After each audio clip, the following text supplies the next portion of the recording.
That heifer right there just don't even care.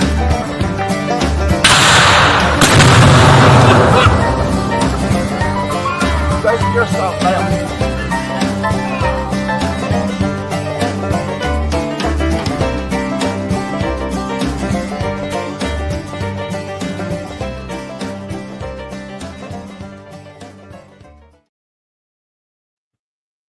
Action. What do you say, folks? Hope everybody having a fine Sunday evening. My apologies. My nose is running. The pollen and everything's whooping on a lot of us around here, to be honest with you. Whatever's going. But, big time.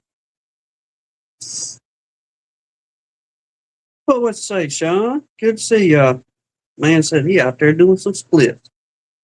Hope we can get you some in and the cold weather be over with for you folks up there in that north country. That's it. I'm not sure, but Everybody be piling in and trying to keep up. well, we appreciate everybody. PJ and Ricky and our favorite Miss Leona. You're a good little crowd. You see, yep. Ty Cat come up here to visit, I guess. With Jasper, wherever he's at. Fountain. Ooh, 67. Boy, they got some fine weather up there. Well, I bet it's nice. We about 87. And the humidity has set in. Indeed, it has. Which we are supposed to get some cooler days. I guess we'll be in the low 80s. But, that's our cool days, y'all. Low humidity days, some nice spring days. Well, 80s really ain't bad if the humidity's down. Mm-hmm. But so far, we've had a bit of a spring, I guess. We ain't went crazy temperature yet. I mean, it's gotten warm, don't get me wrong. But I think our highest is on about 88. yeah, last week. Yeah, a few days, 87, 88. Mm-hmm. But like yeah, we freeze, so we ain't built for that. PJ said it's 62 there. for your highs. I get no right now. Oh, well, hey, that's still some time, wasn't it? Mm-hmm. Which we would be chilled for us. Let me grab some sleep, probably. Mm-hmm. This and that. No, I didn't get the prayer book out of the deal. Hang on one second, y'all.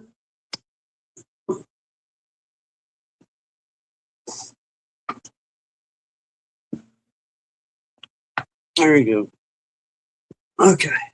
Hey, what'd you say? Hey, and just in case anybody was wondering, you know, it's a rarity to have any technical difficulties on this show here. We run a tight ship, as they say, and there's not very many mess ups or derails that goes on around here. That storm's going to turn around and come back and strike you. Keep talking like that. But figured out what happened the other day as we was getting into story time, and I didn't push any buttons, so that one couldn't be blamed on me. The phone charger just went kaput. It no longer charged, and we had no idea it had run the battery all the way down. But after,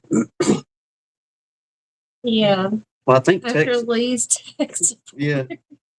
I don't know. It did more than that because it wouldn't just turn back on. It was making me reboot the whole system or wipe it to factory settings, and I was too tired to think straight, so thank God Lee can think straight and told me what to do. But yeah, we fixed the phone. Thank God. Yeah. He found a new charger. So that was that hiccup the other week or last week. Should I It say? wasn't Tim. Phones are buffering. I know mine is I buffering hope bad we're over here. not. We ain't buffering on y'all's end, are we? If Right. hopefully we're not. It's just our end of things. But my phone just went, or the I deal hope just it went. froze. Did we freeze? I don't know. Oh. I mean, the chat. Well, not. I'm just talking to me and you right now, then, until it goes back online. Not on live chat. Let me see. Chat disconnected. Is that what that says? What it says on my end. We're gonna refresh it. Oh. See what goes on. But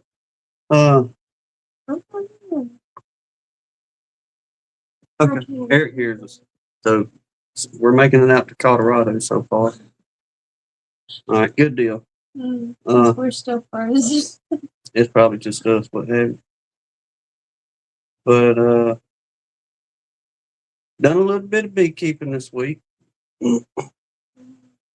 Got out there and checked in boxes we thought was going. We did pull literally a couple frames. Yeah. Had to make a little bit of room. Pulled 5. Food strains. Yeah. And they had, buddy, it was all kind of wonky fired up, this and that. They have made a mess in there for the most part. So we went on and pulled them, and I don't know what those things do. it just completely dropped off over here. But as we was going in checking boxes, originally it was just going to be pull about 3 or 4 frames, see if we could get a couple deeps. We knew we had a good medium or 2 out there to pull, but was leaning toward trying to get some of the deep frames cleaned out for them, make a little bit more room from winter stores, if you will. And we're talking about that type of. Well, it happens. Hopefully we'll be back online soon on our end. Just trying to reconnect here, but they can hear us right now. Yeah. So, where's that? Pulling frames. Well, it didn't work out like I thought it was going to. So we pulled a bunch of wonky frame out of there, and it turned into a real quick, let's see what the brood situation is looking like in here. And we went through on our splits, all but one, thank the Lord, are queen right and laying now. Really? And the cutout we done the other week, they have settled in nicely. We've got everything pretty well bridged together on that frame now to where it won't be long. They'll be dragging rubber bands out of there most likely. You might have to turn up, go out, and come back in. I do. Like I said it. Then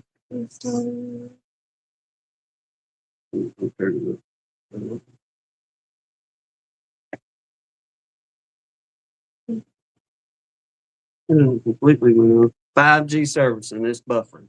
I thought this 5G was so. You're offline. It's not just buffering. It's like Shane's internet now. Well, maybe we're gonna get somewhere. Let's see about it. We're moving a little bit. 3, 2, 1. Boom. We're back. Maybe. All right. At least you got. You can see. But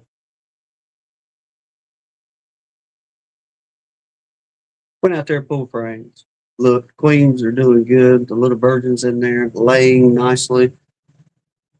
Only one of them has kind of kept at just 2 frames. The other ones, they're doing a bunch of backfilling, I guess, if you will. And that queen, she got her enough room to lay good, and we put her an extra frame in there, drawn out so she can really get going. But uh, that one little colony has just kind of kept it down to some slow numbers, but she's brand spanking new. We'll see how she does.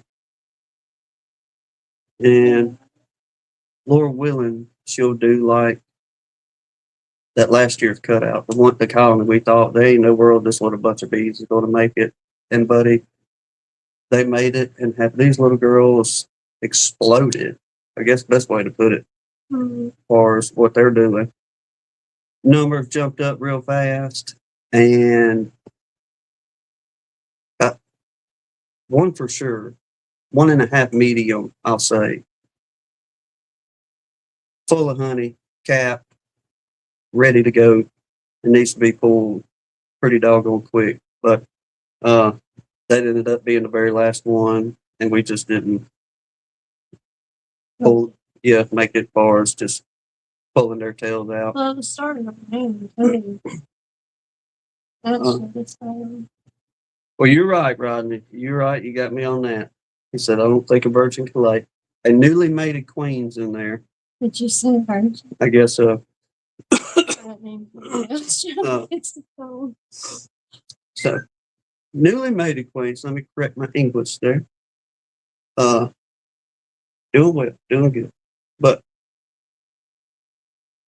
looking like we're on uptick. 1 out of 6 splits, 5 splits. 6. So 1 out of 6. I'd say that's pretty doggone good. So we're officially at 10 or 9. 10 that are queen. Okay. The other one would have made 11. 11. Mm-hmm. So probably the next couple of weeks, and thank the Lord, we finally got some doggone rain down here yesterday. It's been raining for 2 days. And we sure need it. And Buddy has the ground drawn it up. Once it was able to bust loose this old concrete red clay, that ground, It's just sucking it down. it took it on in good. So thankfully we're supposed to get it for the next couple of days. Like I said, it's very much needed around in these parts. We had nowhere near our annual spring rain by any kind of means. No, not at all. Not at all. Jeremy said he took 3 stings to the face. Had a surprise hole in his veil. That ain't the good kind of surprise. I was watching, I imagine some of y'all watch it too, but the Be Amazed channel on YouTube, pretty big channel, and they do cover all kind of different subjects and matters and this and that. But the one they put out today was like scientists proving theories throughout the old timey days, and some of them was pretty disgusting. What scientists have done to prove their science, I guess. That's not very good. But one of them in there was a dude that was a beekeeper, and I forget what university he worked at, and this wasn't too terribly long ago, but he done a study on which part of the body is the most painful when it comes to a bee sting. Mm-hmm. And he did. Oh, I bet that was a fun experience. He did various parts of the human body. I'll just leave it at that. Go check it out if you want to watch the whole deal on it. But I'll go ahead and give you the spoiler alert. Some of the main ones he done was like by your fingernail, up underneath your fingernails, Mm-hmm. on the back side of your leg. That was the number one deal. He ended up getting some kind of award from colleges and this and that for his studies in it, but that's it. Seriously? As far as his testing, his scientific testing, getting busted in the nose. I'd love to know how they measured the planes. He did his own little deal, like far as like did he intensity. take each thing? He took each study. Okay, so Yeah. it wasn't like different people explaining the level of severity or something. No, it was like a scientist doing the work. Okay. Instead of having people telling him how it went, this and that. He done his own work and research and this and that for his pain levels. Yeah. And that's interesting. And yes, getting popped in the nose, according to this guy's pain threshold, the nose was the number one spot. So, but not only the pain from the sting and the burning, but the other effects. Like swelling, watery eyes, itching, and all that. That was the number one to where you didn't want to get hit again, kind of thing. And I have to agree with the dude because we hadn't even started really beekeeping yet. And when that little heifer got me inside of my nose, that brought on some pain, I will say. Eric said he got his very first beekeeping sting yesterday, right on the tip of his nose. Well, he had been brought in officially then. Well, I bet that was a good time, Bob. He said he went to Larimer's today. They broke bread and had fellowship. Well, heck yeah. Awesome, man. I like to shake hands with the fella myself. Keep Larimore. He reminds me of a lot of the folks down this way. Yeah. He talks like us, too. Well, yeah. His is a little bit different, but I can understand him really good. Well, that's why I asked him. I know some of y'all was in here the other week, and I asked him about if he was part of if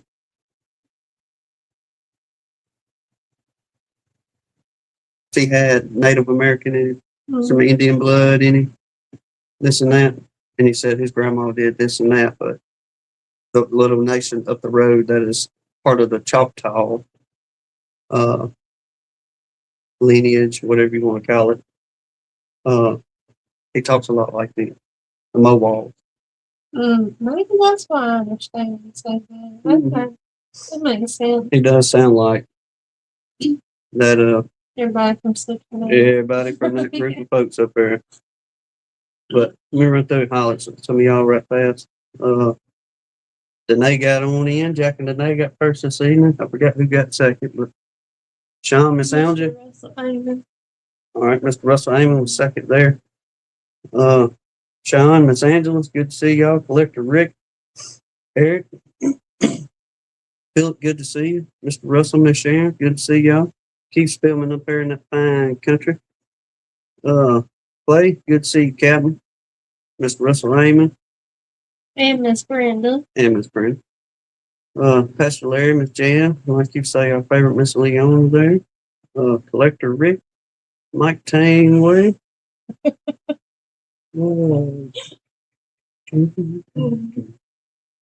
Dennis Sherrill, good to see you, Captain. Mr. Bill Lee, good to see you. That's why we all get along, Phil.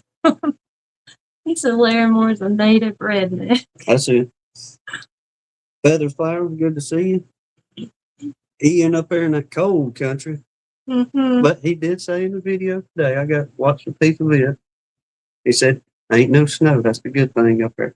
I don't know if you're still in here or not, Ian, but your videos of those pollen feeder barrels were mesmerizing. That was pretty cool. Like I watched videos a couple times just to watch the bees. Like I would love to just go sit beside that for a little while. Well, it was cool, just like him running his hand through there. And they just moved it, just fade in and out. It was the coolest thing. Rodney Middleton, good to see you, man. How'd your cutouts go today? I think he was getting 2 out of one house. I think he said that in his comment coming in.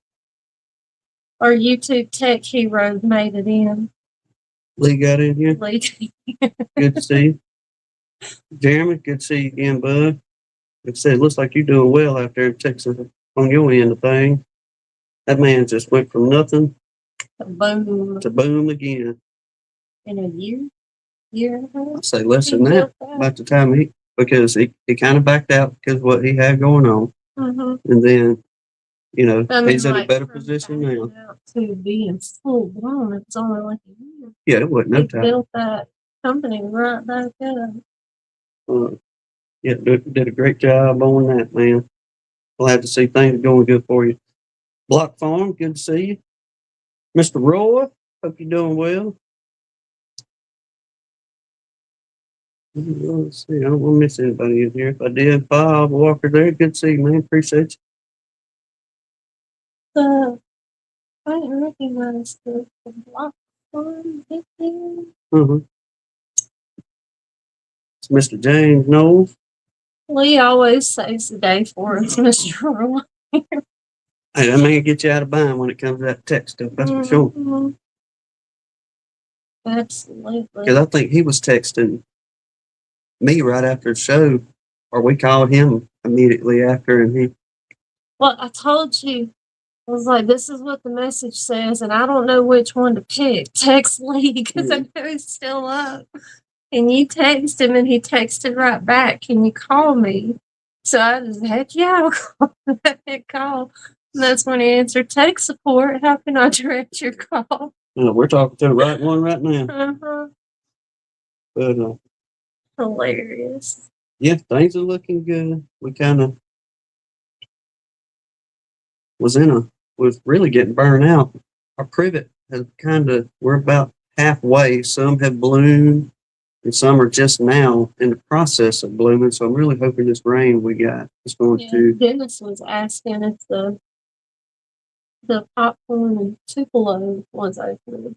Tupelo is tulips, right? Tulip popcorn. Mm-mm. That's I don't think so. Do we have Tupelo? I don't think we have any Tupelo down here. I don't think. Because we have very few tulips. We'll see in. But the popcorn trees don't usually open up till like May. Late May, early June, we'll start seeing all that turn on. Then we should, along with that, with a lot of us, like around here, we live in areas where it's pine woods on one side of the road, and the other side of the road is kind of not really marshy, but wetland-ish. And whenever that swamp tie go to blooming, they'll hit that pretty good around here. On top of that mimosa. Yeah. And you talk about a good run of honey, that mimosa tastes like butter or something to me. Whenever it's that time. Butter flavored syrup mixed in the honey.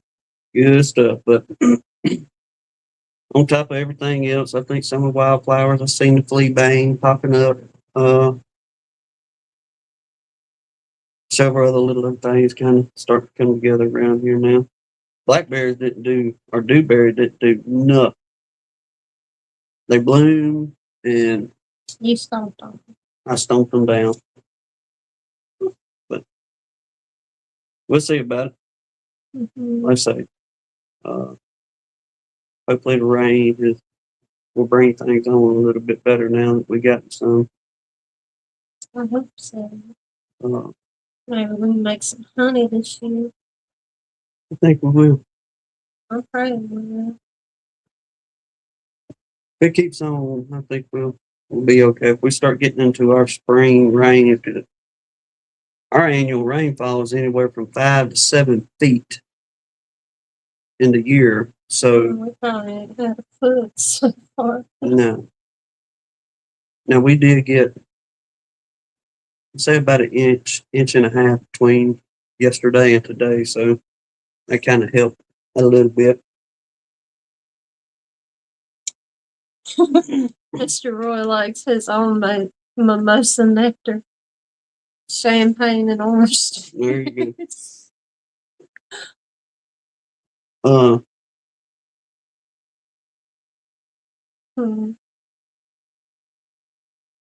Is Who am I trying to say? I'm not sure. I can't JB and picture Miss that. Regina. You seen I them in didn't here? see him yet. I didn't see him Stone in River. Pastor Larry's this morning. They may be working on some things. He sent a video. I meant to load that doggone video. I forgot about it. But he sent us a video the other day. I guess a bear had gotten into theirs up there and just It was sickening. Oh, it was sickening. it went through there and tore up several doggone colonies of theirs to pieces. There's one portion in what he sent us in the video, JB, and you can see a little cluster on the ground where they didn't tore everything up, but they had clustered right there on the ground.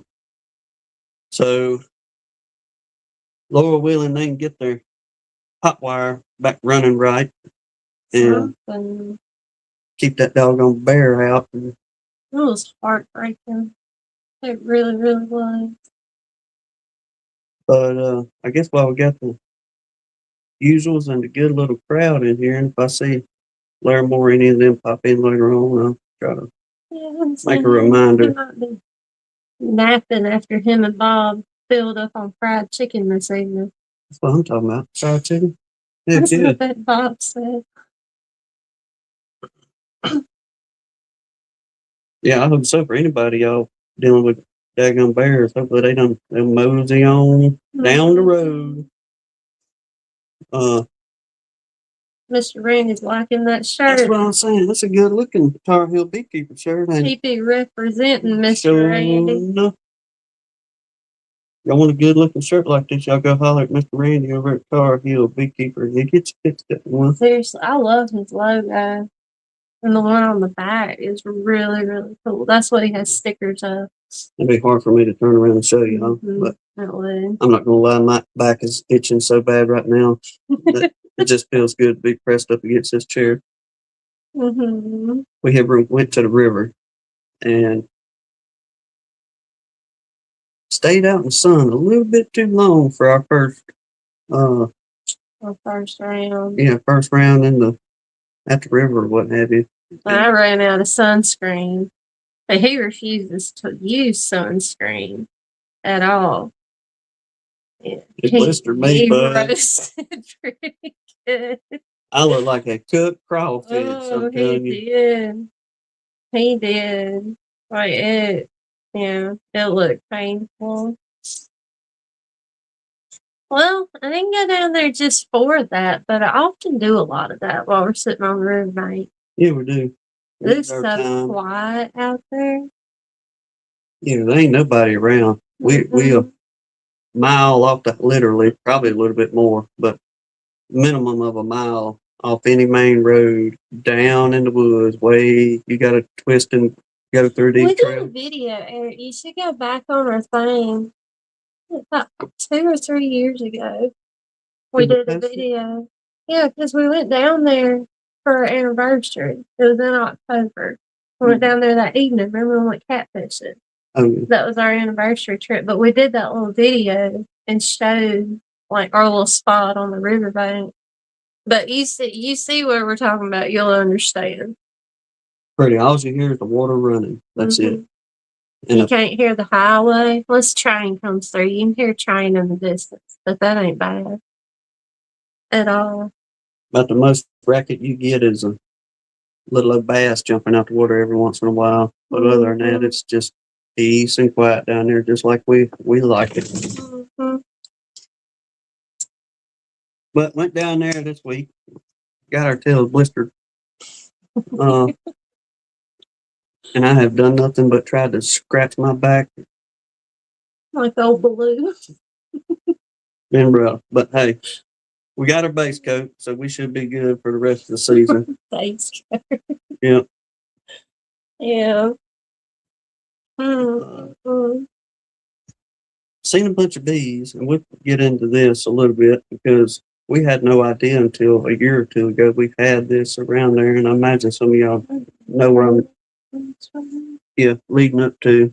But before that, we'll get into the prayer list. If there's anybody we need to add to, you got the prayer report, let us know, and we'll surely get them on here. And we do have a couple of updates. updates. Yeah. The floor is yours when you're ready there, ma'am. I'm trying to find a spot. Okay.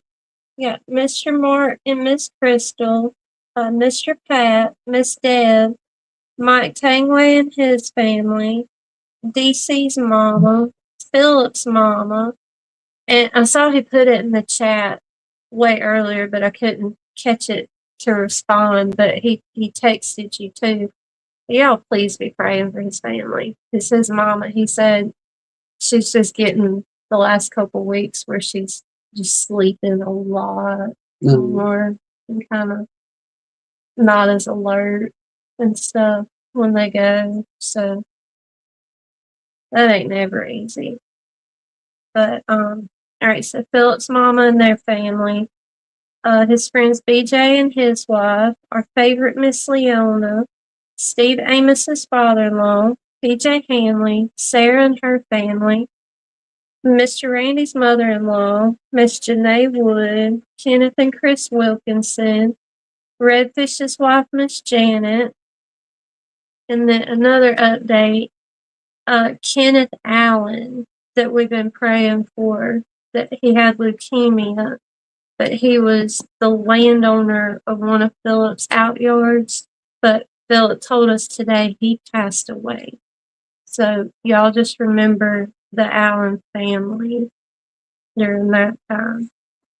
Rodney Middleton, his family, Dan Garrison's daughter, Miss Jolene, Clay Bunner's grandbabies, Keith Larimore's cousin, Russell Amon's wife, Miss Brenda, Lee's mama, Miss Brenda Johnson, Keith Barnhill and his family, little Emma Hoskins, Greg Gunn, Phil Kent's mama, Russell Cookman's granddaughter, Tim's brother Jamie, Mr. Dan and his church, Shaw Wee, Jen's dad, Gary Stewart, Castle Hives Brian and his family, Blaine's great nephew, Miss Haley Baker, Lee's cousin Stephanie, all our nation service members, Shauna and her family, James Knoll, Keith Larimore's mama, my brother Jacob,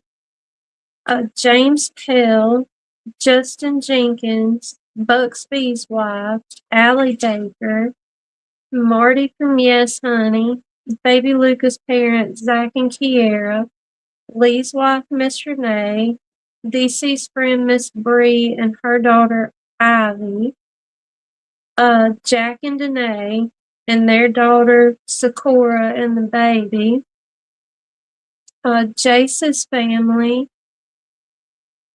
Mr. Russell's cousin, Ricky, Allie Bunner, Sarah's son-in-law, Tim's mama, Mr. Ed and his YouTube channel, Mr. Donnie, and then Tom Maccabee's mother-in-law was not doing good, so we put her back on here.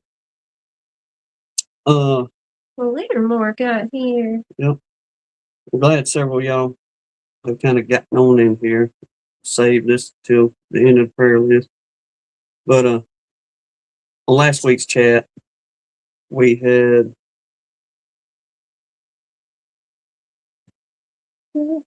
what, Dennis? I'm gonna put my friend Italy.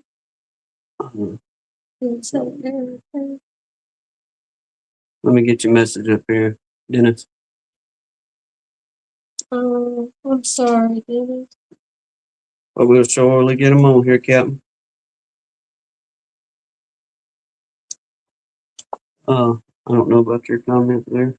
I don't see it. But last week we had kind of run by y'all the situation of what Danae had went through a few days prior to the live chat, or a day or so prior to the live chat. And for anybody that wasn't here, long story short of it, Jack and Danae was out there tinkering with their bees. Well, Danae got popped on the neck, right? Mm-hmm. and she had a bad reaction to it and ended up having to go to the ER. And the doctors pretty well told her the same stories, or told her and Jack the same thing that we were told. Look, you're gonna have to get you some EpiPens from here on out, just in case you get popped again, so on and so forth. So,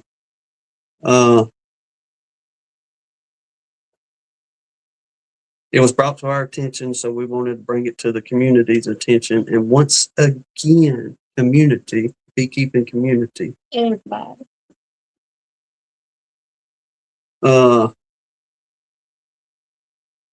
it's been worked out to where JB was kind of a go-between a little bit, talking to Terry at Guardian Bee Apparel, and he just run it by Terry, said, hey, this is what's going on. Everybody's raising some money to get her a good suit and so on and so forth. And the fine details were worked out. JB said, hey, look, we got it worked out, Terry, so on and so forth. And she'll be able to get her a full suit, gloves, and to the ones of you that donated monetarily to Jack and Danae for this cause, was able to raise enough for her to pay for her EpiPens. For both EpiPens. So she got them.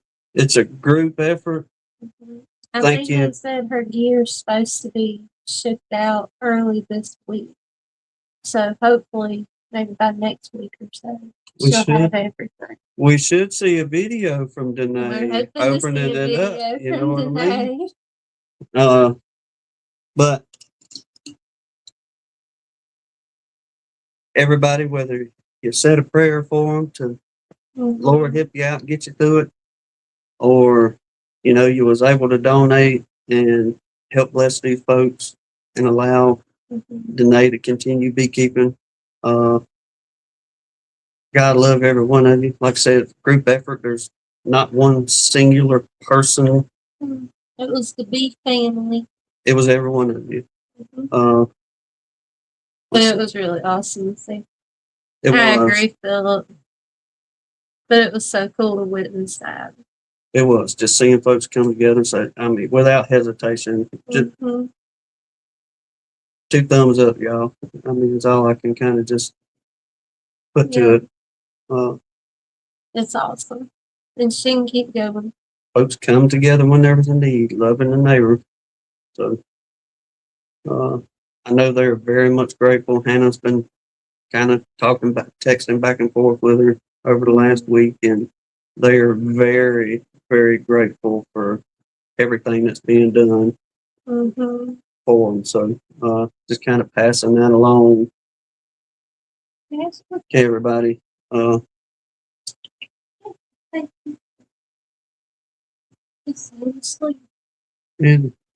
more pain.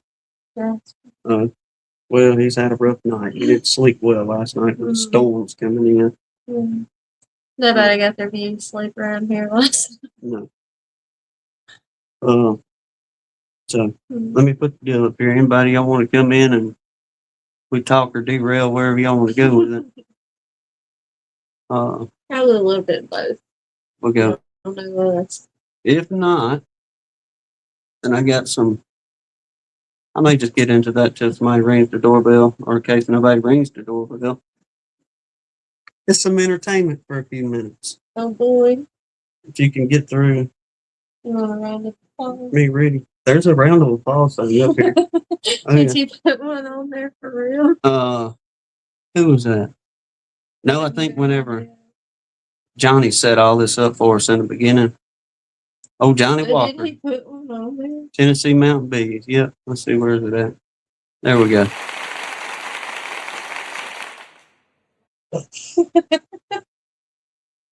It didn't applause. It should have done. Whatever. It ain't wanting me. It ain't going. Whatever. I'm going to talk nice about it and see if it'll change. My wife instructed me. Okay, real quick. I made a friendly suggestion. Before I get into story time with Tim, Everybody loves story time. Yeah. 3 different times. That's why the description, if anybody read the description, it just says, y'all pull up a chair and visit for a spell. Because I had wrote that 3 times already on top of all kind of other stuff in there. As soon as I would hit, create stream, gone. There's been a problem, an error. It tells me on this platform. Okay. So I did the 4th time it finally went. That's why we went with an AI picture today, kind of thing, because it wouldn't load anything else. And it gave me fits the whole other time. And I got tired of spelling stuff out. So if you read the description and you catch this on the replay and it's like, well, his description is just pull up a chair and visit for a spell. Granted, usually that's what I always put in the very beginning. I wasn't going any further with writing any more sentences. I was so fed up with this. This is the 3rd rant I've heard on this So in the last 2 hours. My wife tells me, says, perhaps if you wouldn't give them bad reviews and tell them how sorry they are and their technology, They then might quit messing with you. they quit messing with you. So I won the bet though, because I bet him he couldn't go a whole live stream without railing about StreamYard at least one time. You said their name. I didn't say it. You're still railing about him. So I won. Look at 3 different times I wrote down all these beautiful paragraphs. Y'all sit down and enjoy. Needs a giant word, layer more. And the 3rd time. All right, Mr. Russell. Oh, he has perfected ranting through the year. Oh, he has perfected it. I just ain't got time for stupidity and PP poor technology. Put that in piping smoke at StreamYard. I'm done. Are you sure? Yeah, let me get on over here. I feel like there's more coming forth. I didn't download any pictures. Naturally. But when we went down to the creek border the other day, the mountain laurel, which we really had no idea until a couple of years ago, we have mountain laurel down here. Because there ain't no mountains down No, here. we don't have mountains this far down. If it was, I'd be screaming on top of one. That's the inside joke. But anyway, when we went to the river a couple of years ago, we was like, man, boy, these are some pretty shrubbery out through here, blooming this time of the year, so forth. And we asked the landowner, which is a good family friend, was like, hey, Captain, what's that blooming right there? And he says, mountain laurel. I was like, well, I declare. That's not Miss I declare. That's I declare. Had no idea we had mountain laurel this far south. It's really pretty though. So that kind of ruined our idea of sticking some bees down there because we had intentions of, but they got 40 acres on this river and we could stuck them anywhere out there. But then when we seen the mountain laurel, we was like, well, we can't put them out here until that stuff gets done blooming at least. But yeah, it is a very pretty shrubbery, I reckon. But got to digging around. I was trying to find something else and just happened up on a piece in the old bee journal here on poisonous honey. And do bees gather it? Was the it did talk about the jasmine in there too. nope, it just strictly talks about the mountain laurel. But I guess for y'all up there in the mountains, any mountain, Tennessee, Carolinas, Kentucky, Virginia, West Virginia. Imagine y'all showing up have it up there. But I reckon you do. I guess you have to watch out when it goes to blooming around there. I'm assuming, like I said, we haven't dealt with it very much as far as bees and this and that. But I run up on a little piece in the old bee journal and it was 1895. I believe. And it says to poison honey and do bees gather it. It says novice desires the readers. I'm assuming this novice was an old book of some kind or magazine that they had back in the day, because it mentions it several times in here. But novice desires the readers of the Bee Journal who keep bees with mountain laurel groves to speak as to the wholesomeness of honey gathered from it. He gives a very good description of mountain laurel as it grows hereabouts. It grows in great abundance on the mountains of Pennsylvania, so it goes all the way to Pennsylvania, undoubtedly. And the bees work some on it, but not enough to get much surplus from it. I believe the honey has never been known to injure anyone here, nor does it seem to have any effect on the bees. The leaves of the shrub are generally conceded to the poison. I never knew cows eat it here, but sheep, left to their own resources too early in the spring, have been known to eat it, and it generally resulted in giving. I don't lost my place. Yeah, pardon. Let me make my letter bigger here. I never knew cows to eat it here, but sheep, left to their own resources too early in the spring, have been known to eat it, and it generally resulted in giving the owner of the job picking of the wool off their dead carcasses too. That's terrible. So I guess that's kind of like saying don't let your goat get in those eggs, I reckon. But undoubtedly it's poison to sheep. Picking the wool off their dead carcasses. The blossoms are generally considered to be harmless. The boys living near enough gather and sell great quantities of them to city folks and have never heard of any being poisoned by them. Like novice, I too am somewhat skeptical about poisonous honey. I would like to see some of the so-called poisonous honey sent to a chemist for a chemical analysis, and I have no idea from the time then, 1890s until now. I imagine they have somebody's done some kind of analysis. I have known horses to be made very sick by being turned into a nice field of clover, and have heard of them even dying from the same cause, but that would not warrant anyone saying that the green clover was poison. The danger was in the eating the excess of feed to which they were not accustomed. All right, let me get through all this gibberish. See, as a matter of fact, and there's poison in the honey, as in nearly everything else we eat.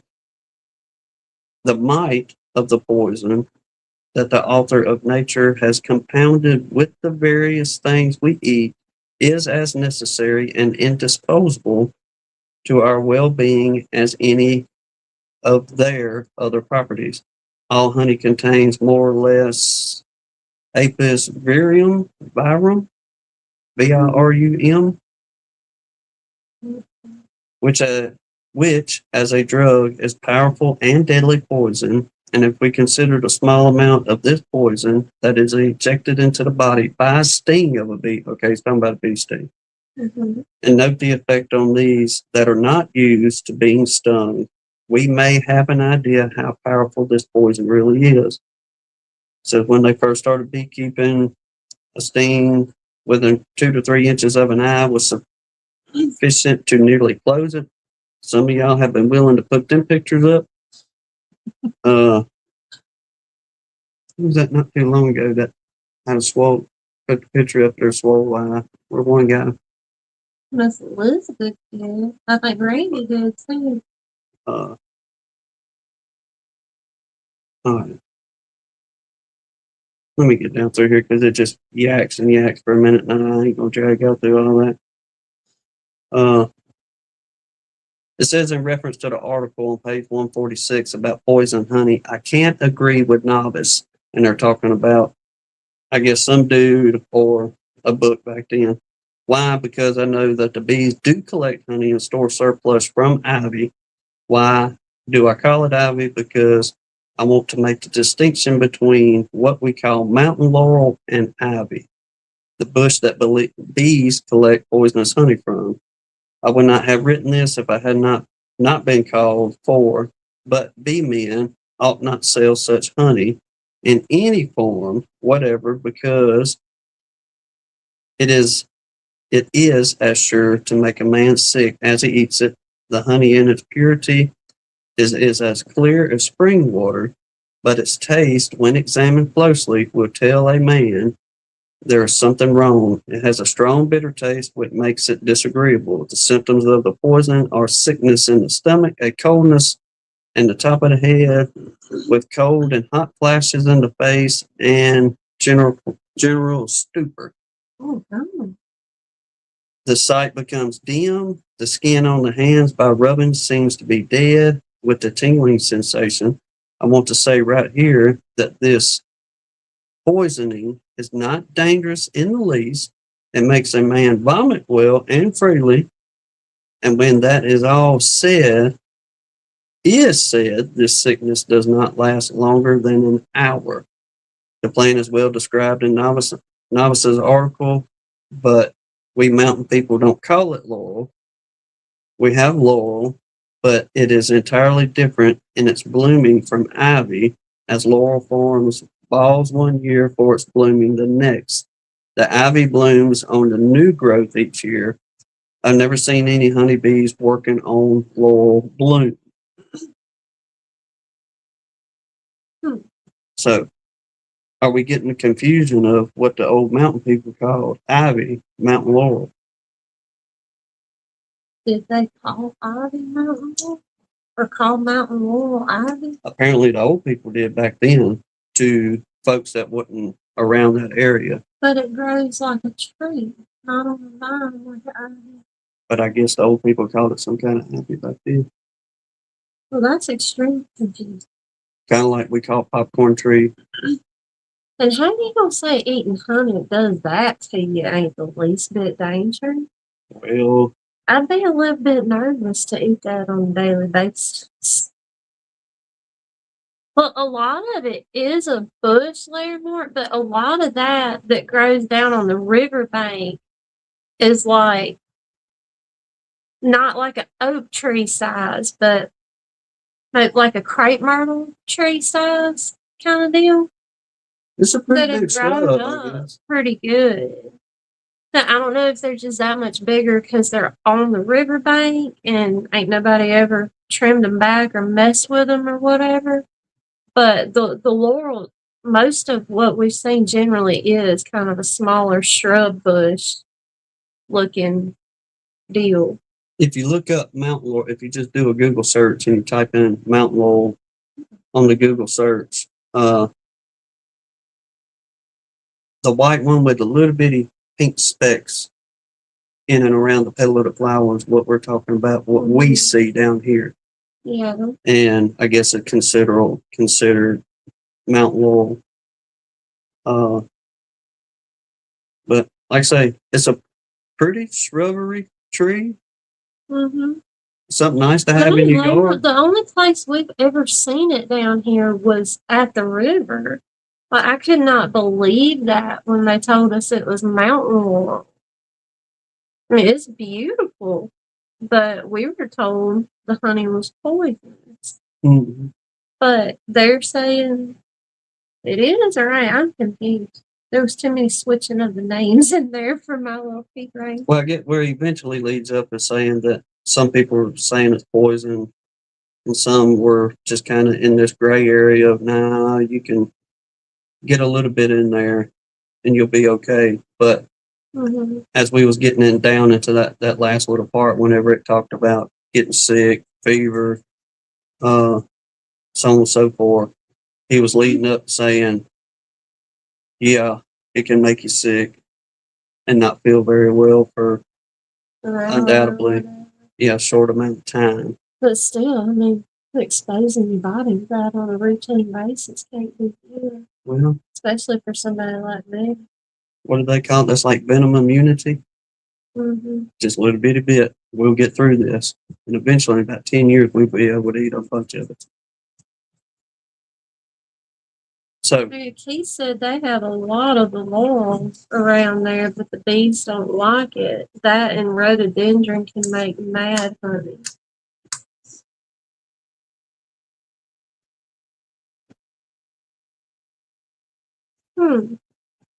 so do I y'all? don't know what rhododendron is. We'll Google it in a second after I Yeah. get to paint the snow. So, for you folks up there in the mountains that have that, do you have to do a break in between, I guess, during the flow? Like a fruit break. Clay said they have a lot of it. It's in bloom now, and it is toxic. Or when you get your spring honey this time of year, but But Eric said they don't have it, and he lives in the mountains in Colorado. I don't know if it's just a southerly, easterly. I don't know. Because Clay's in Virginia, right? I think so. I think. Laramore's in Texas, and he don't have it. Laramore's up there in Carolina. Carolina. But I don't know why I always think he's in Texas. Keith up there, he's in that neck of the woods. Bob will probably be in that neck of the woods. Who else be over there? We know Bob Keith Benny. said they have a lot of it. I don't know. All right, let's Blues rhododendron. Because I've heard that name a lot. It's RHO. B-O. Yeah. Oh yeah, I've seen that down here. You can buy it in the store. Everyone's saying grow a lot. I guess it's pretty. Whatever it is. Mr. Randy said they have plenty of it.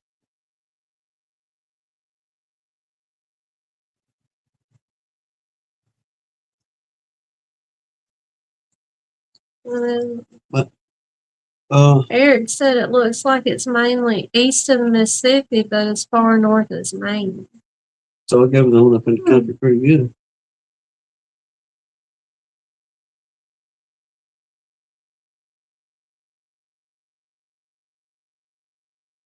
Yeah, I was kind of wondering, Philip, because they didn't have a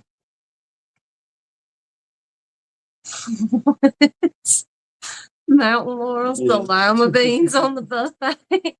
Mashed taters and green beans go first. Hey, I love lima beans, though, Keith. If they home cooked, usually most of the time you get lima beans anywhere. Yeah, It ain't it's like nothing out like the it home. pan. Yeah, terrible. No, I like dried lima beans cooked in a pot with some bouillon and stuff put over cornbread. Got to have that That cornbread. sounds really good. We might do that for supper tomorrow. Okay. Like it. That's a good idea. Mm-hmm. We can have a good pot of lima beans in a minute. You gonna make cornbread? Okay. Yeah. But anyway, I never finished what I was saying to Philip. But I didn't remember seeing them brown on the back of it or anywhere on it. He said I'd throw the pot and stove away, but lima beans are on. I used to I hate don't them, know. but I live always pot of them loved now. lima beans. The only way I'd eat them as a kid was, shoot, I wouldn't. On that video thing. Yeah, Daddy would pour sugar on them when I was little. Mm-hmm. And he'd mix that little bit of sugar in with them. And I'd eat them babies up then, but if they didn't put no sugar in them, I wouldn't touch them. But now, shoot, you give me a pot with some hot liquor and a good piece of cornbread, I'm good. Nobody likes lima beans.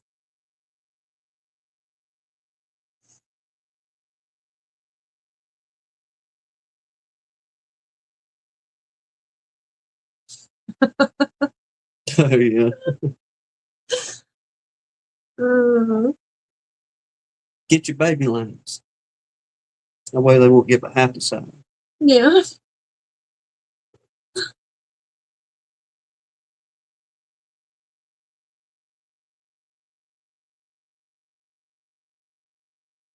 All right, Miss Ann there says, so I got 2 cages of queen bees Mhm. and 3 attendees. Yes, I'm new. Have them in the hive. It's been 3 days. They haven't came out. Give them a little more time. They'll get her. They'll get her chewed on out of there. You got Like candy. 3 single beans in Well, for attendees in there with her, but there? if you got them sitting in a colony, Yeah. uh, those nurses will come up and they'll But I feed them was trying attendants to, or feed her. I was trying to think. Wasn't it Ann last week talking about the packages that came in that all the bees were dead?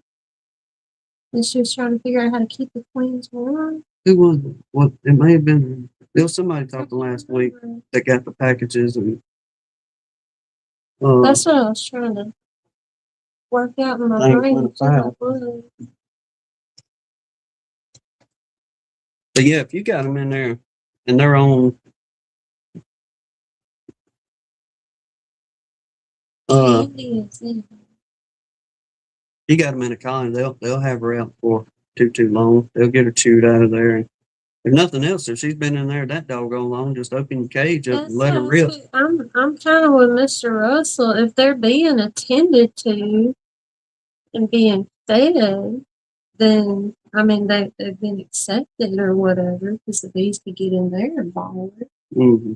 Mr. Russell said I would just release them if they're being fed by nurse bees. Yeah, that'd be your best bet. Mm-hmm. If everybody is in their own individual hive or have got their own individual hive now. Yeah. But yeah, open it up Yeah, and don't let her go. release them in the same hive. But And if you're kind of worried about it, well, yeah, because like Mr. Russell says, some of the candy can get dried out and really hard for them to chew out. if you get some pretty weather the next day or two, go out there and just cut them loose. Just open up your cage, whatever kind of cage you got her in there, Mm-hmm. and open it up and just set it right back down where you had it, Yeah. and just watch within a minute or two, or sometimes they will take forever. Or here's what usually happens to us. You'll open that cage up and everybody piles inside the cage. Yeah. And then you're trying to watch for her to come out, and either they kind of keep her in there, feeding her, cleaning her, tending to her. And then 10, 15 minutes later, she'll eventually mosey on out. And a lot of times, as soon as you open that cage and set it down, buddy, she'll scurry right on out and walk around on top for a second or two, then whoop, down in there she'll go.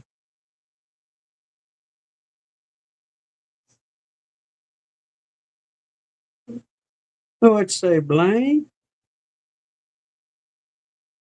we had a pretty good one, I reckon. How's that baby doing, Blaine? I hope he's home from the hospital.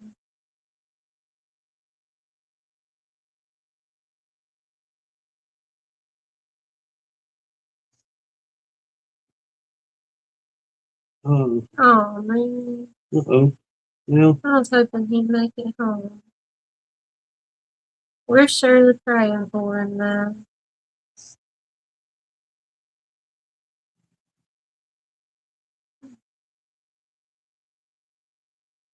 Well, you got more journals? I'm trying to read back on some of these comments here. Um, Uh,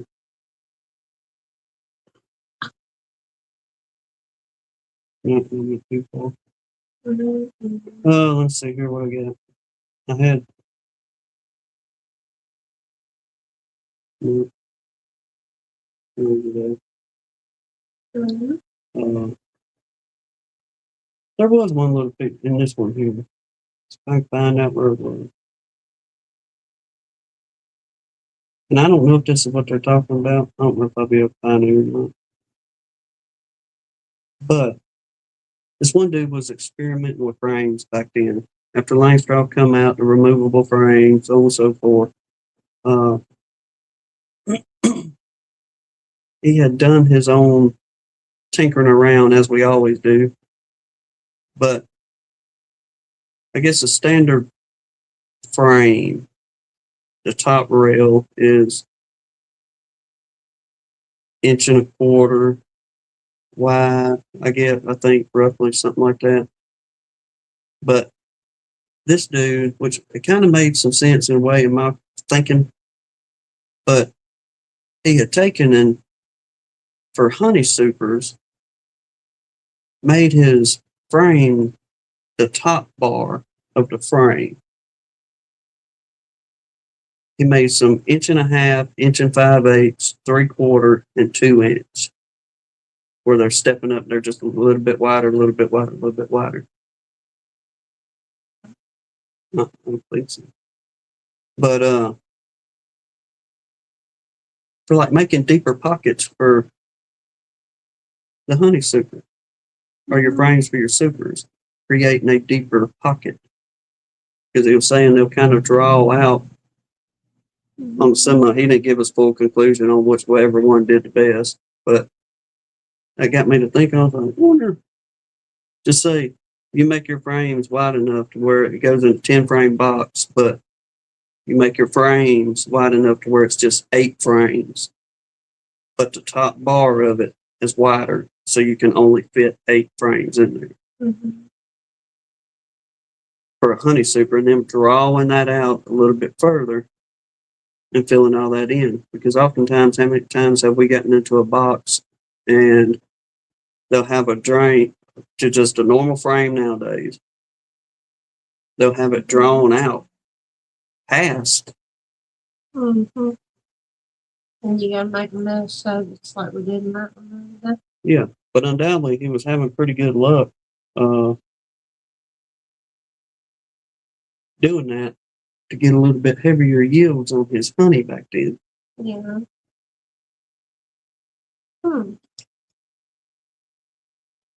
Now, am I going to go through the time of chopping up So I frames? was just fixing to ask you, is it worth the time to redo how many hundreds of frames we? But Well, DC caught him a swarm today. Swarm season in Washington. Heck yeah. And undoubtedly, I had no idea on the solar wax melters that I just assume and listen to all these chats that the solar wax melter was a fairly new invention, if you will. But undoubtedly, the old time people have been using a solar wax melter since the late 1800s. Yeah. Rendering down their wax using old pieces of glass and this and that for a solar extractor.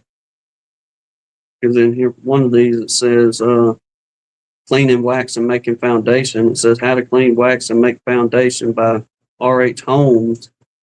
Put nothing in, take everything out was his rule. He melts the wax in the steamer, not allowing it to boil. In the second can, it is kept warm and allowed to settle in and strained through a cheesecloth into a drippings can. He used a given press. Mr. Crane thinks the wax is better if water is in the dripping pan. Then some cat named Laurel B had used a solar wax extractor with very good success. He uses Doolittle's method, and I tried researching Doolittle's method, but I didn't have time to go through all the bee journals to see which one he specified what his method was. But reports of the members of the season of 1894 showed that the crop of honey throughout the state was rather light. Some localities reported good yield, but it was overbalanced by the shortage in other places. But it's just kind of discussing a little bit more on undoubtedly them having solar wax melters back in the sure enough old days.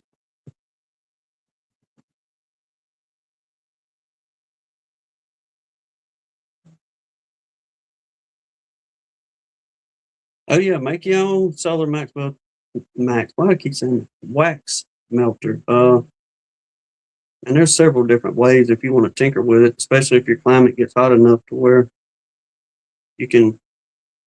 It's worth the time to put into one, I reckon, which there ain't no work really into it except for just dropping an old comb down there.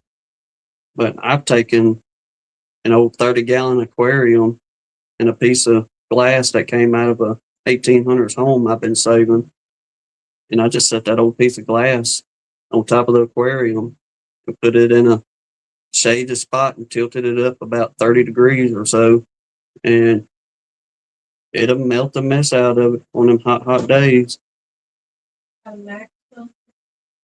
Yeah, Max Welter, yeah.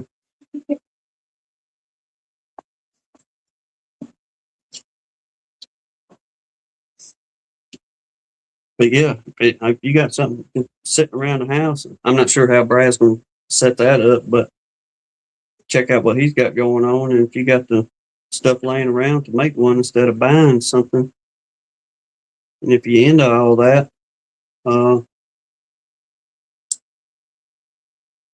it's worth taking the time and doing it because it'll show enough. I will admit, we made ours, like I said, with an aquarium, piece of glass, and we took a tin, I call it a cook pan, I guess, but you can get them dollar store. A what? Some kind of cookie sheet, she's saying.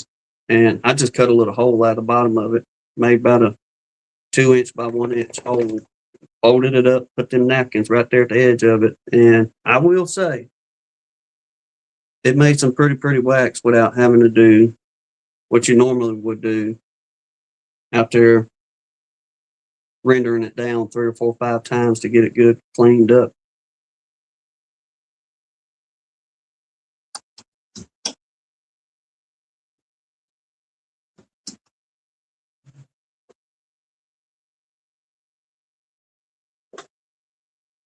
All right, Phillips laid out the. Let me go back. What y'all talking about the magnolias? Am I missing something there?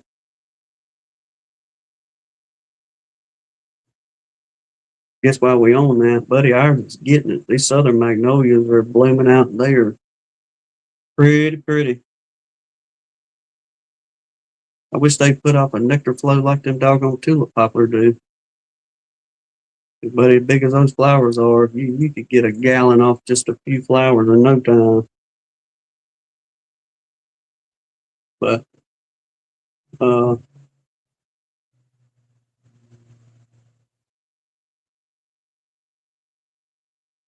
they showing up looking good right now.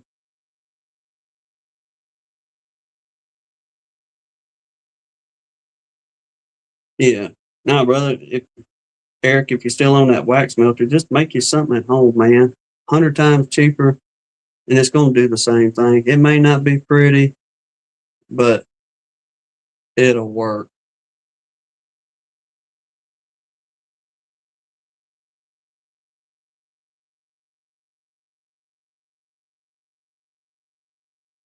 Because if you're anything like me, I've got several.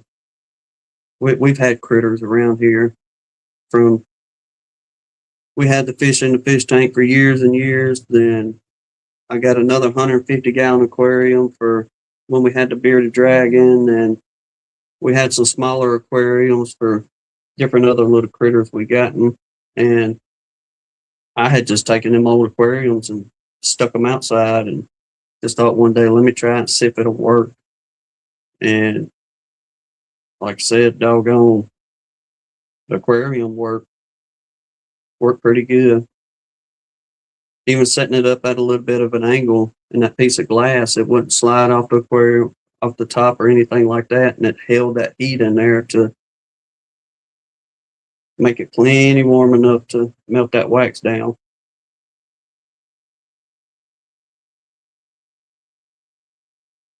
But be interested to see. I'd check out Brad's video to see how he's making one up.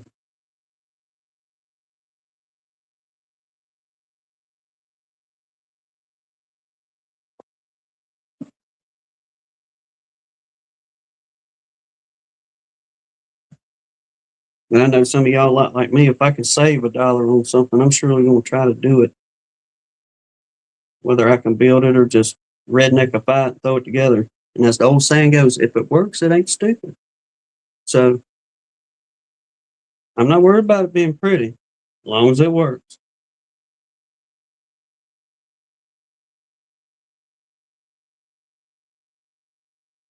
Eric, check out some yard sales. You go, or anybody interested in something like that. You run by a yard sale, oftentimes people got an old aquarium they sell in, or some of your thrift stores do this and that, and you can get one for a little bit of nothing instead of going to buy a brand spanking new one.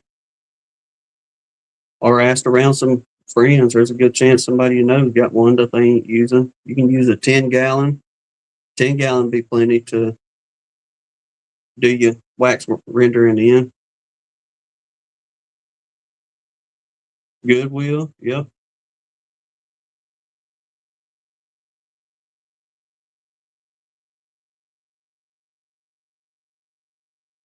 That's it, Larimore. I'm the same way. Let me just prove I can do it. Let me take what I got. Let me pull some MacGyver stuff here. Take what I've got out here already, put it together, see if it'll work. And if it works, hey, we got success. If it don't, on to plan B, whatever that may be.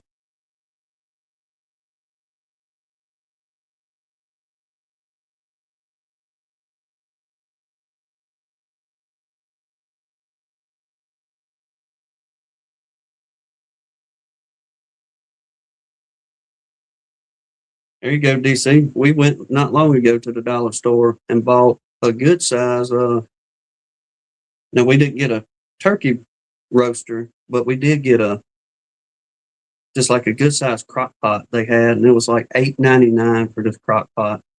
And brought it home, plugged it up, test drove it, warmed up nice, and the next day we was out there waxing all our new foundation up with that puppy. And $8 for a melter versus buying a name brand something other that you're going to pay in the beekeeping world. We'll find you one of these days.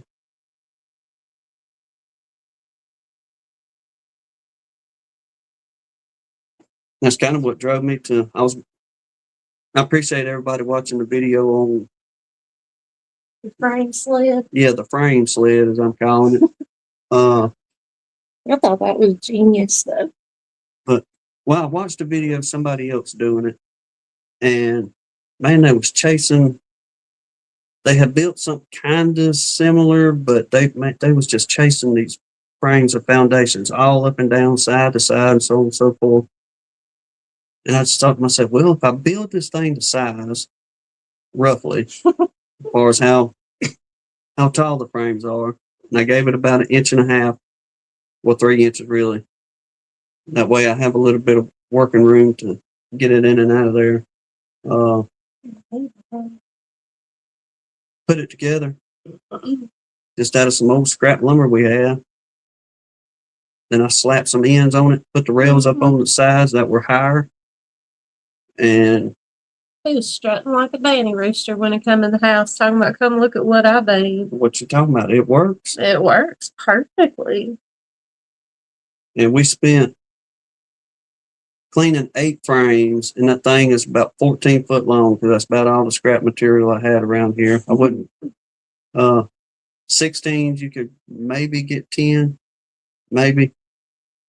Mm-hmm. But if you went 17 for sure, you could get 10 frames. But ours was 14 and some change, and we could get 8 frames in there easily with room to work with. But cleaning one side of all 8 frames. Looking like 45 seconds. Yeah, I'm just boom, boom, boom, boom, clean them up, walk through there real quick, flip them over, run through there. Less than 2 minutes, you had both sides of those 8 frames clean, and throwing them in a box and throwing some more back down there to clean them. And Philip said his mama's got an old 10-gallon aquarium that I gave her that my brother gave me, and I'm going to nab it back to make a solar wax melter. Bingo. I'm telling you, that puppy will work, especially in that Texas sun. Yeah.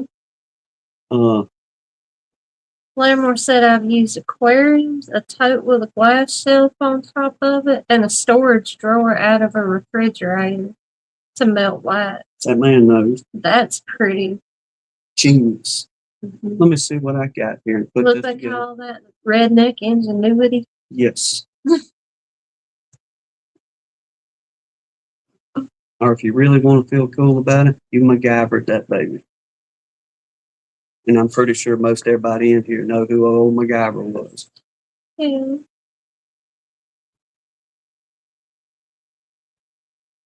Heck, it worked for him, DC. Didn't take him 30 minutes to put that thing together either. What's that? Your sled. Oh, yeah. And it cleaned up. I mean, here's what it was.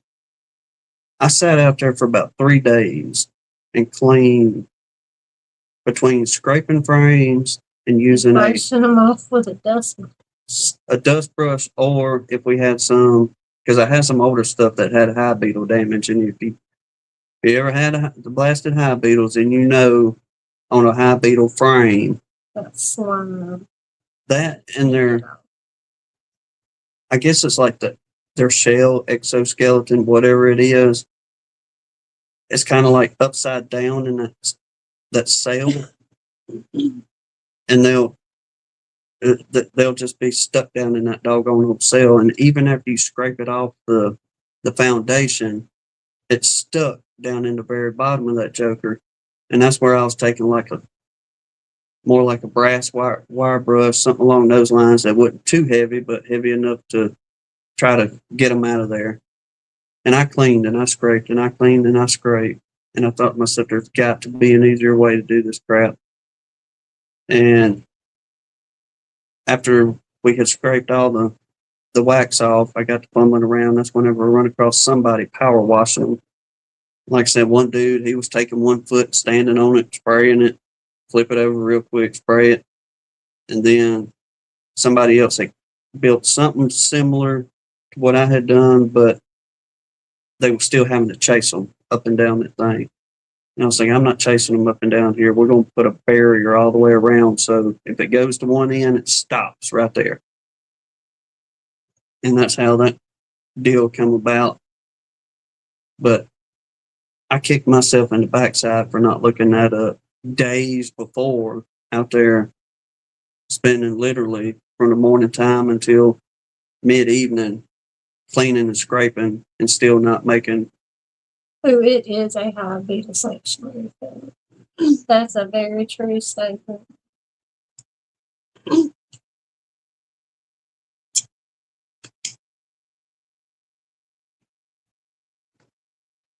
That's true, they say. But all them little tunnels and crap in that mess, it does make the battle a little more difficult. Yeah, anywhere they can have hide. So many more places to hide in there. But Larimore said he saw his first small HB of the season the other day. Well, we have been sticking to our recipe and testing the waters again. The only thing I hadn't done is made the long-lasting ones yet. I just got to sit down and do it. But we've been hitting them with the peppermint extract and the eucalyptus. And it was 2 weeks the other week that we had been in them. And loading their tails up with that peppermint extract, went out there, and I was thinking, well, it's been 2 weeks. We had spring getting here good. they probably going to be loaded because we missed that 1 week. But, buddy, we popped lids and we seen like 4 or 5 beetles. between everybody. Yeah. So I was real happy. That's like the ones of you that does the M treatments and y'all do your shakes and this and that, and you see one or none. It's a woohoo moment. Mm-hmm. That's how it is for us around here with them blasted hive beetles. But going through now 10 colonies, we pop a lid and we only see 4 between all 10 of them. And some of them are 2. Like I said, one of them out there is a little low 2 frame. Easily could have been taken over by hive beetles, no problem being that small. Mm-hmm. Not a narrow one in there. The more we seen hive beetles, or the most we seen hive beetles in, was like some of the bigger colonies. But the little ones, not a hive beetle one. So, that's when the Beetle Vac 500 or whatever it is comes in, Philip. Shoot, you ain't kidding, DC. It takes like 10 whole minutes to spend $200 in the grocery store now. No joke. It's ridiculous. Lord, yeah, don't take much, even for us. It's just us. We don't have kids. We don't have any other dependents, nothing like that. But heck, even the way we grow, everybody around here grows beef cattle. And I went to the store to buy a pound of ground beef the other day, and it was like $12.97. I was like, dude, y'all are killing me.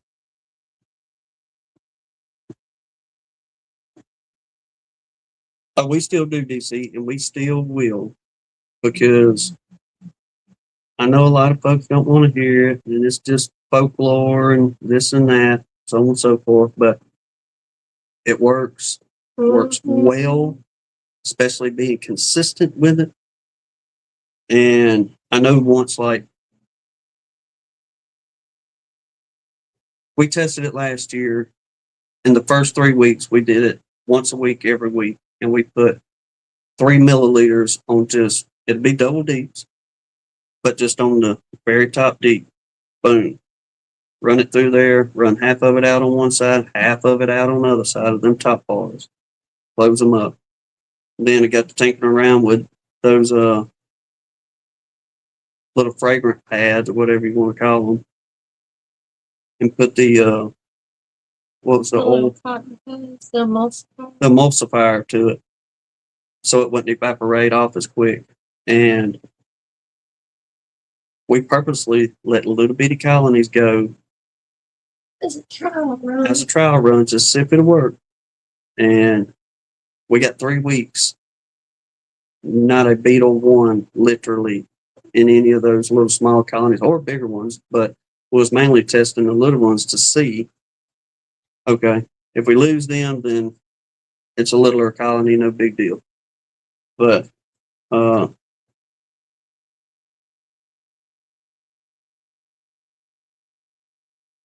before long, I'll dabble around and get them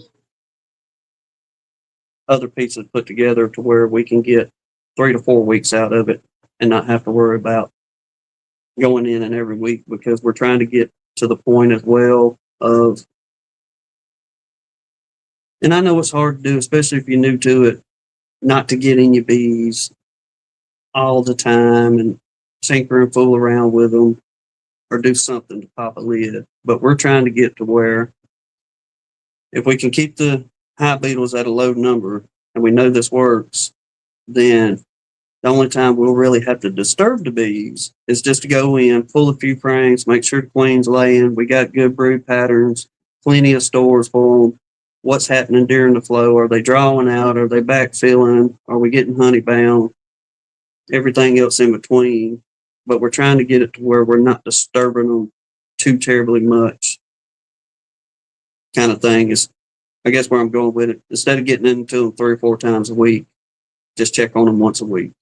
Pop a lid, pull a frame or 2, take the super off. Eggs, give them beetle juice, and move on. Yep, close them right on back up. Carry on, ladies. Do your thing.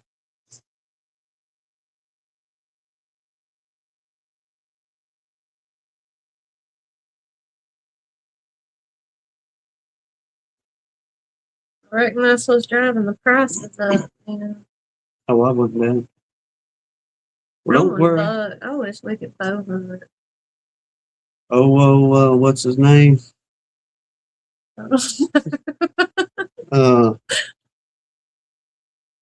The big old Gates, the millionaire. Bill Gates? Yeah. Y'all don't worry. He's cooking up some 3D printed meat for everybody, so it won't be long. We'll be able to enjoy the 3D printed meat. Are you serious? Yeah. It looks like just some beautiful marbled ribeye steak you get put on the grill, but Let's say worse than lab grown made in a petri dish. well, that's what it is, pretty much. Right, if he said 3D printed. Well, they use it. They get lab grown stuff pretty much, and they 3D print it to make it look like That's a New York strip or a ribeye or filet mignon or whatever you want to eat for us. That's disturbing. That kind of thing. I'm with you, DC. That's just, yeah. And what doubt that they I'll are. go down that river and catch me some catfish.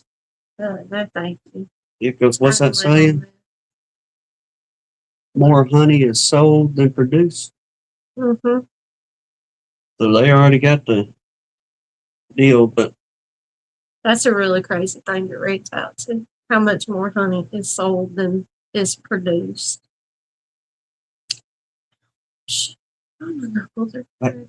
I wouldn't fool with it either. I go out here and I'll just get to the wildlife that we have. So be it. Lord knows if it ever gets to that point. Piece of beef I ever ate was plant based. Is that like the soy meat? I don't know. Or is he saying grass fed beef? I'm saying every piece that I know that I've ate was from a cow. Grass fed. Okay. I was like, he's talking normal people. There's a company that was given a U.S. grant to grow fake honey in a lab and another to make mechanical fake bees. Where are you going to do that?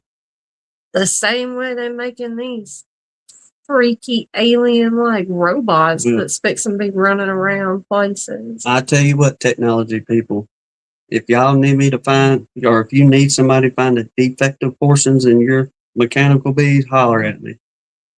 I'll find every flaw that it has in there so you can correct it. Every one. For a nominal fee, of course. My time is valuable to me, so they have to pay me good to go through it. Jeremy, we are, but it wasn't exactly planned out. Because we ended up having to rubber band a whole lot of comb from that cutout. So that's going to be comb honey. And what are you doing? Get a piece of the ugly comb honey. But then before we got some more equipment, we had several frames that we didn't have foundations for that are kind of mixed in. So we're going to have a couple, the Lord willing, we'll have a couple frames of cut comb in each colony. There's a piece we get some older stuff out of, but that's how they was just wonky fine everything up in there on a couple of them. But that's going to be our surplus of, we're going to call that aged honey. And we're going to sell it for a lot more since it's aged. You know, they might be fly swatter proof, but they sure ain't 12 gauge proof.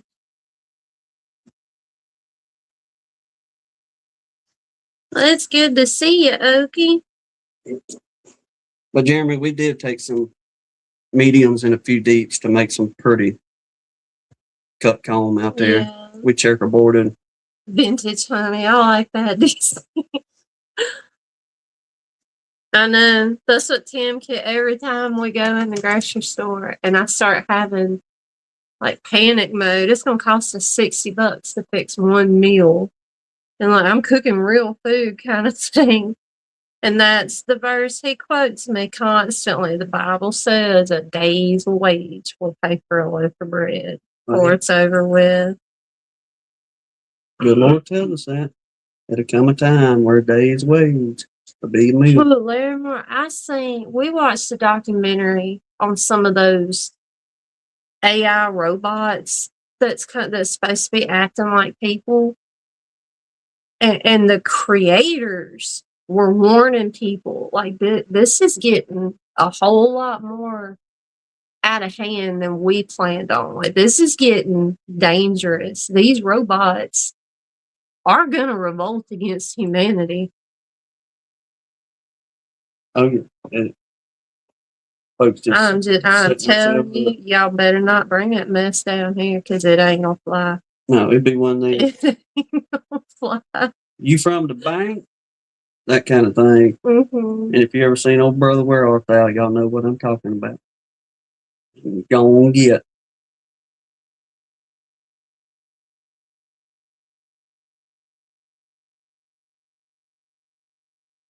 No, sir.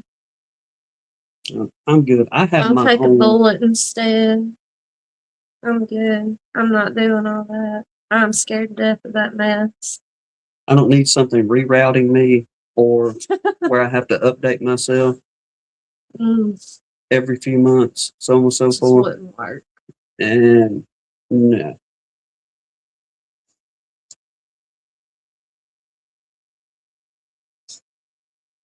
I shall not defile this temple. I'm with you, Larimore. Because my biggest fear in this life is the Lord saying to me, depart from me, because I don't know you. Yeah, that's and I will not willingly choose anything to go against that. No, y'all can send me on if that's what y'all see fit. Then, hey, send me on, my man.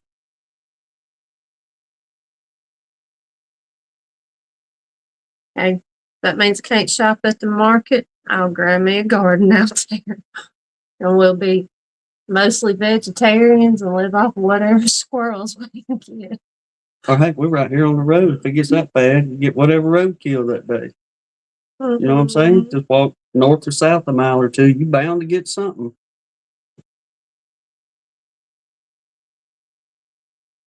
Oh, there you go today. You want to put everything up? I think y'all were out eating supper when Tim kind of gave everybody a little update on that.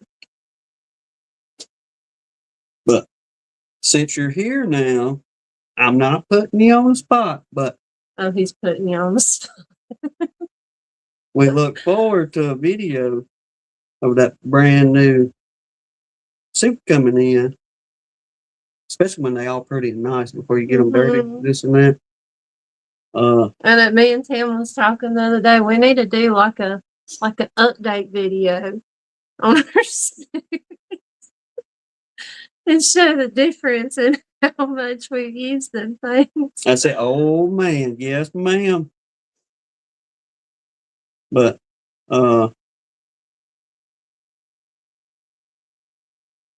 awesome. Thank you, man. Appreciate you. I won't drive on you no more till I see a video.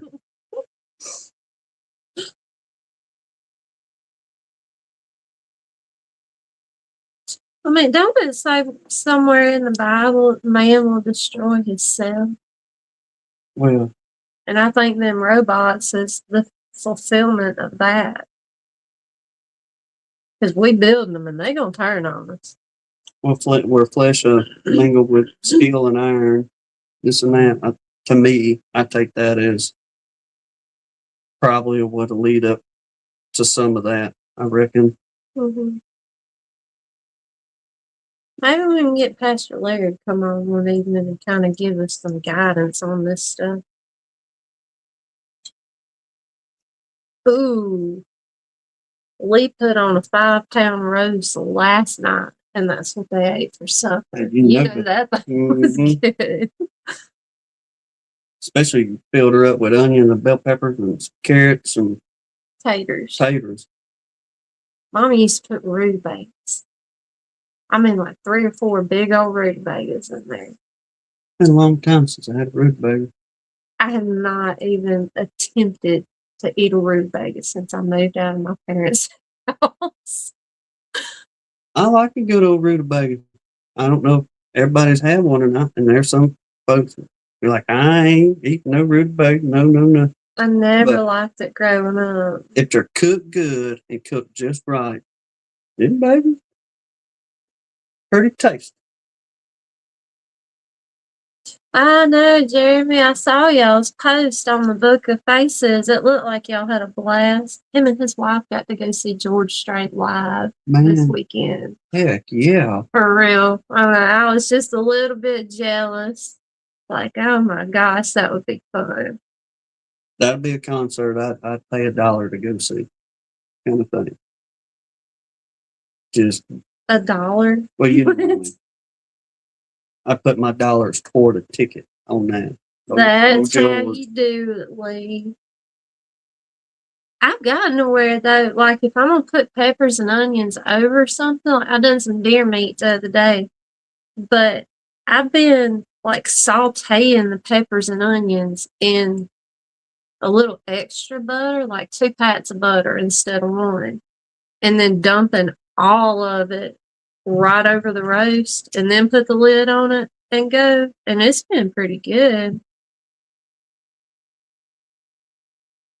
I don't know Hudson Westbrook, but I like Miranda Lambert. I like either or. Minnesota Mike. I guess if I prefer one over the other, it'd probably be a beef roast, to be honest with you. A beef roast or what? Make sure you leave the fat trimmings on it. That's my favorite part out of the deal. But if it don't think healthy for me to eat kind of thing, leave the fat on there. That's my favorite part out of it. For a while there, I thought he was just being really sweet because my hands were so bad because he'd always cut my roasts up for me. He's cutting off what he wants off of my Uncle meat, which I'm not going to eat the fat stuff anyway, but. Oh, I like to. He loves it. Yeah, I'll take that off your plate. Don't you fret. It is. I'll leave it on to cook because it does do really good flavor, but I ain't fixing to put that in my mouth and chew it up. That's like right up there with a raw oyster for me. I can't put that in my mouth. No, like when we go to time, we'll treat ourselves old Sunday barbecue, but we'll get that what do we get? Brisket. What? The beef brisket. Of Sonny's, yeah.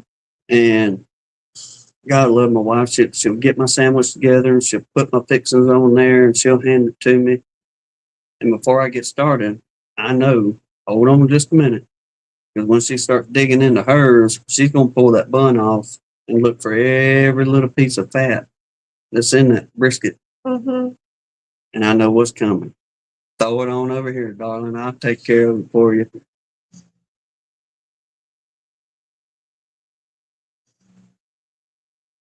Mm.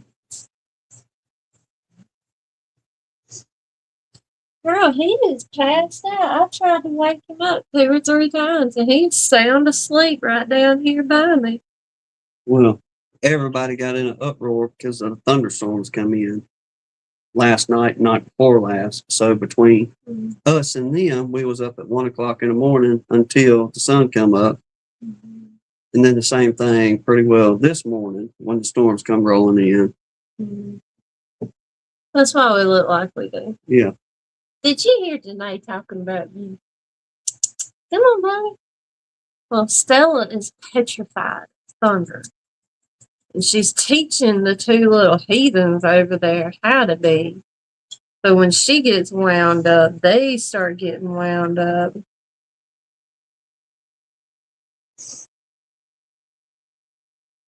Oh, boy, you talk about good, Larimore. DC, but it can be done. He said it's hard to make a bad chicken fried steak. That's what he's responding to Blaine, though. Blaine said they went out to eat today, and he had the world's worst chicken fried steak. He couldn't even eat it.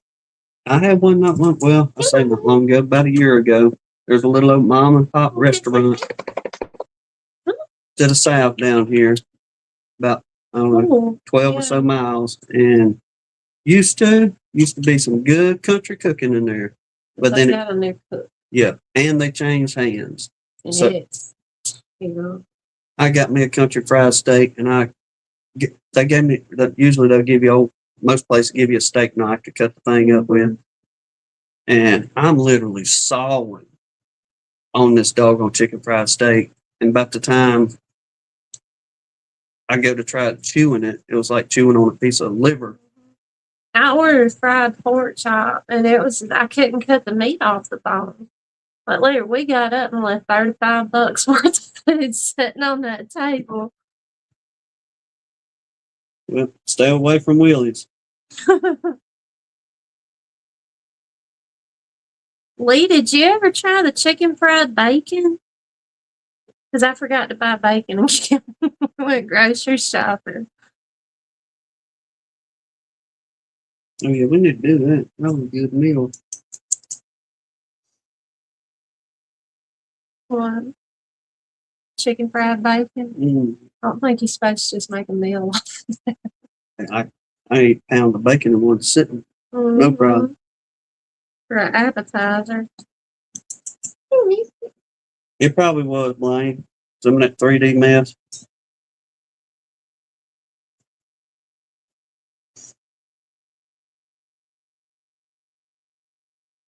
Ooh, that sounds good too. I'm out. May be good, but I just can't handle the pineapple. I love pineapple. But the only way I can get it anymore is cooked like that in a cake or a cobbler or something. Since I can't just sit down and eat fruit anymore.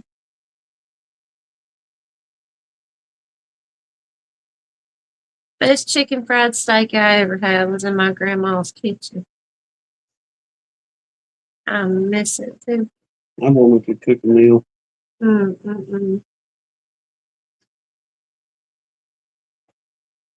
don't know if I've ever eaten a trout.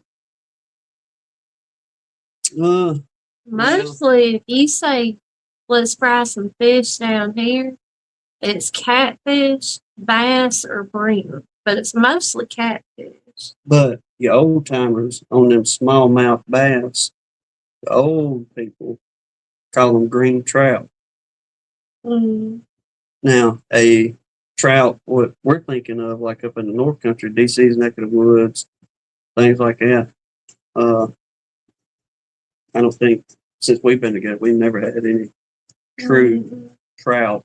I reckon anything along those lines. But mostly it's catfish. Like I said, you can get on a good brim bed a lot of places around here. Brim's pretty good if you fry it up. Hey, brim is fine.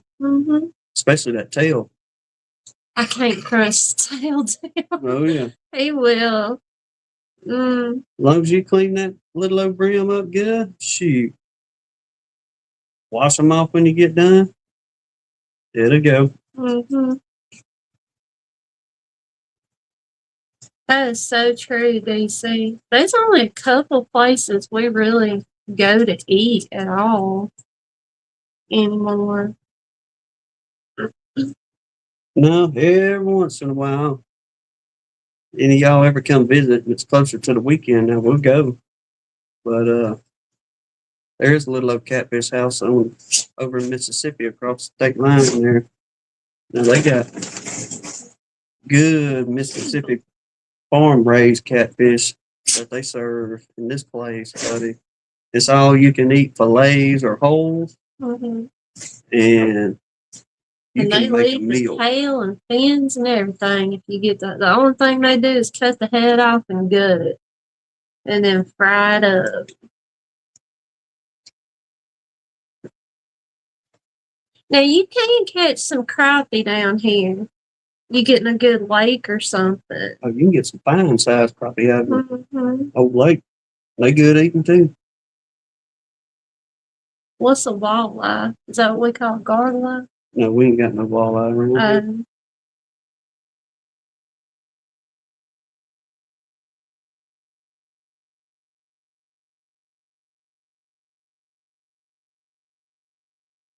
I know I ain't ate nothing like a halibut. Mm. I don't think they serve that in the oyster house. Mm. Well, by the time anything like that got down here, if you're going to eat a fish like along those lines, the best tasting one you can get pretty well is if you on the riverbank, put it on your stringer and take that puppy home that evening. Fresh, gonna be the way to go on them too. Mm-hmm.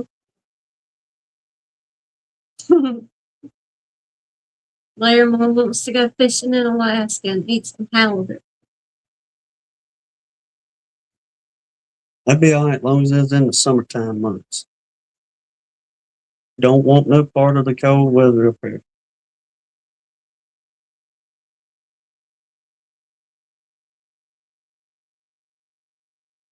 Now, see, I don't too much care for like most of our fish down here is like it's a really light, flaky, super white meat. Unless you cook it too hard, and then it gets like chewy, rubbery, and I ain't fixing to touch it. No amount of ketchup can fix that.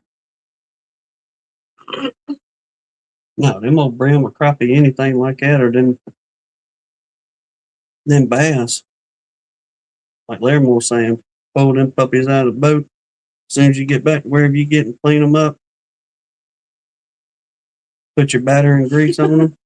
He who eats the most fish eats the most scales. Oh man. That thing will sure crunch like a mouthful of potato chips.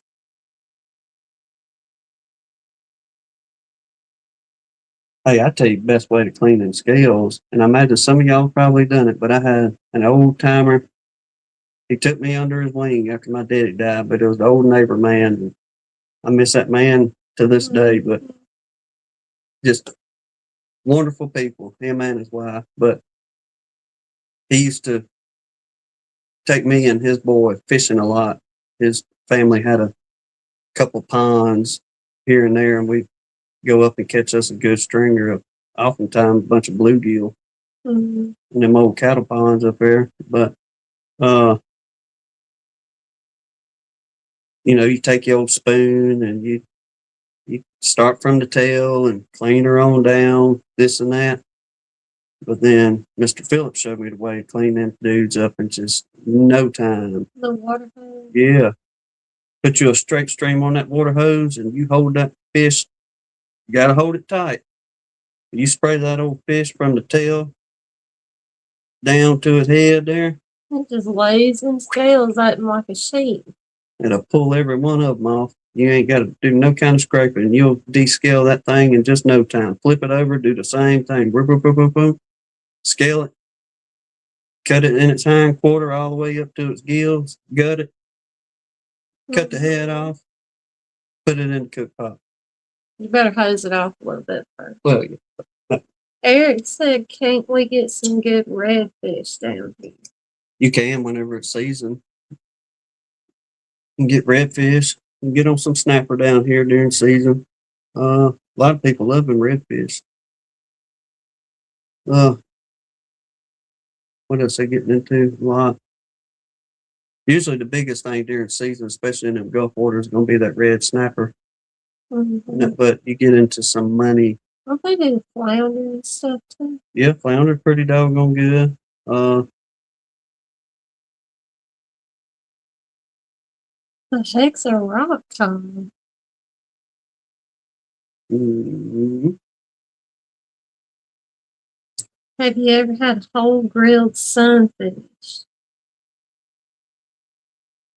If you're talking about like the little Strawberries? smaller version of brim, because some of them you got your sunfish, then Some people call them sunfish, some perch, Perch, that's what I'm thinking. this and that. But I have not had a whole grilled one though. He said the skin and bones adds wonderful flavor.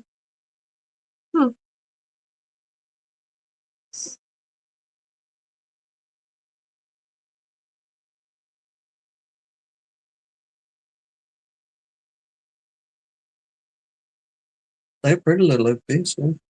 A perch. Perch. Yeah. You know, a white perch is what broke my daddy from ever taking my mama fishing again. Really? Mm-hmm. Mama hates fishing.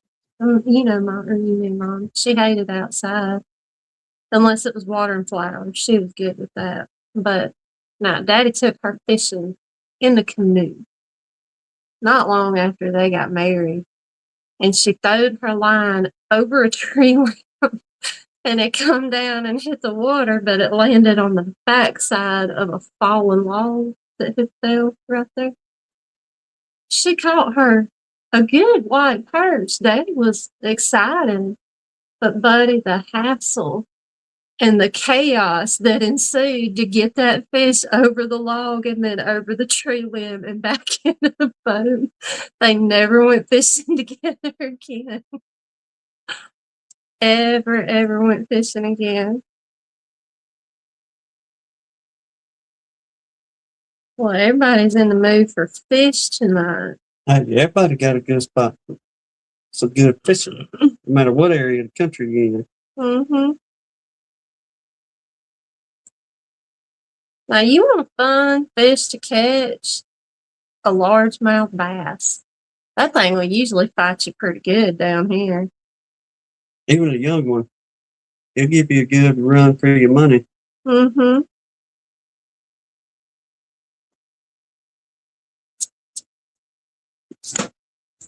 But I don't always put the lemon pepper on, but I'm with you on frying it in the butter.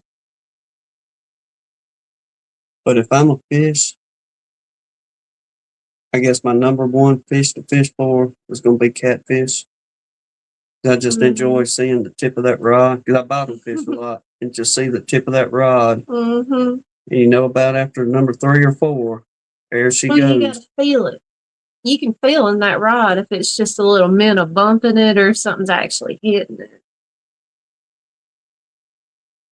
Or you get a basket full of crickets and you get on a fine brim bed with an old cane pole. Is some fun. I mean, fun. My daddy took me and my brothers fishing one day when we lived in Tuscaloosa. He had a good friend out there that had a couple of brim ponds. But Daddy took me.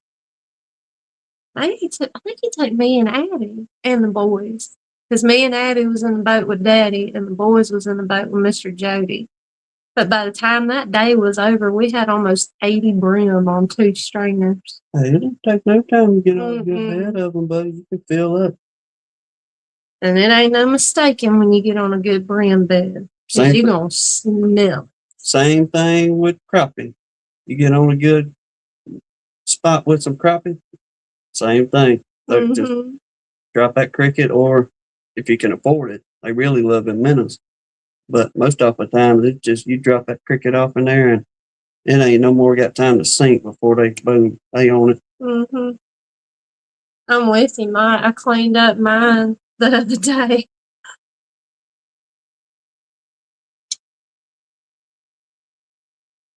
That's a genius idea, that's Mike. what I was fixing to say. Miss Ain't Candy Man could love that. Yes, you would. I mean, big time. I never would have thought about that. Nope. That's a See? fine idea. Ingenuity. Did you see Eric's comment earlier about, well, it was way earlier, but he said something about with as many beekeepers that are so good at redneck ingenuity, it's hard to believe the prices of bee stuff. I was like, well, maybe all the rednecks got good because of the prices of bee equipment. You would probably love to take me, but about the time I got done fly fishing, you would be shaking. I wish I'd have never took this dude fly fishing. Let me go get him a Zebco 33, 733. Warm up rounds. Whatever. But it's like riding a bike. It'd come back to you. I've tried fly fishing and I can't get it. I'll just say I can't get it. But you give me a open face reel. I'm not much on bait casters, but you give me an old open face or 33 or 733, and I'll land that dude wherever you want to. I'd much rather have the Zebco than an open face. I'm too clumsy for an open face. I'll move my finger wrong. Are you from New York City? New York City. He ain't never lost nothing in New York City. A 12-foot brim buster. Brim buster good. I cannot tell you how many brim busters was in our house growing up. Well, it gets the job done. Mm-hmm. But nothing like an old cane pole, though. Them old cane poles. Yeah. No matter what you're fishing for. What, a porcupine quill on it? Whew. Let her go. We need to do that. Need to take them youngins cane pole fishing somewhere. Yeah, Abby asked me this morning if we could please. She wants at least one river day with the kids and at least one river day just adults. Yeah. This summer. She's like, y'all need to get to planning. Well, when we was up there the other day, since we on fishing, it would have been perfect as low as the water was for them. It would have, because I was able, the river's so low around here, we ain't had much rain, and it's more like a creek right now versus a river, but I always take that metal detector and go up and down that old river and see what I can find. But the other day, I was able to go northbound, if you will, on the river. And usually, if we head up that way, I have to take the kayak or canoe and venture up that way and just kind of let the current bring me back down. But the other day, it's so doggone low that we were able to walk. And 90% of our water in the rivers and creeks are tan. Mm-hmm. And just the sun was hitting just right in them whole black holes in that old tannin. But them little old brim, they was moving. Everywhere. I told her, I said, we should have brought doggone fishing poles up here. We could have caught us a good little mess of brim out of here. We have one, Lee. And it's not a double person. But my uncle down at the river has like 4 or 5 that they bought just as community kayaks. So, like, we can use them when we go down there.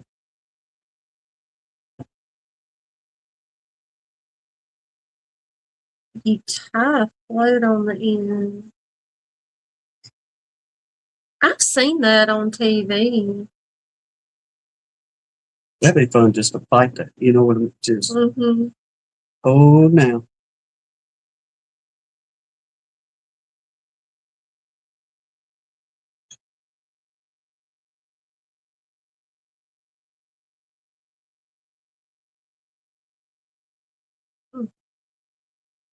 Well, you talked past your time, bud. Is it past time? Mm-hmm. Well, we done got way past it. Way past.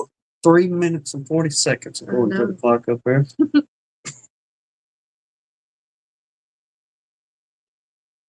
For your collection.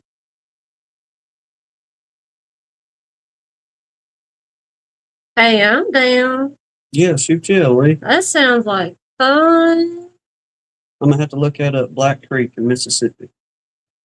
I've heard. Have you told us about that before? I've heard that name before. Somebody told us about that.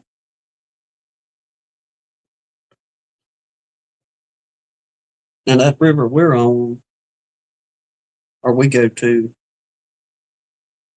when she's up, well, you need, right now you need another about 2 feet on that river.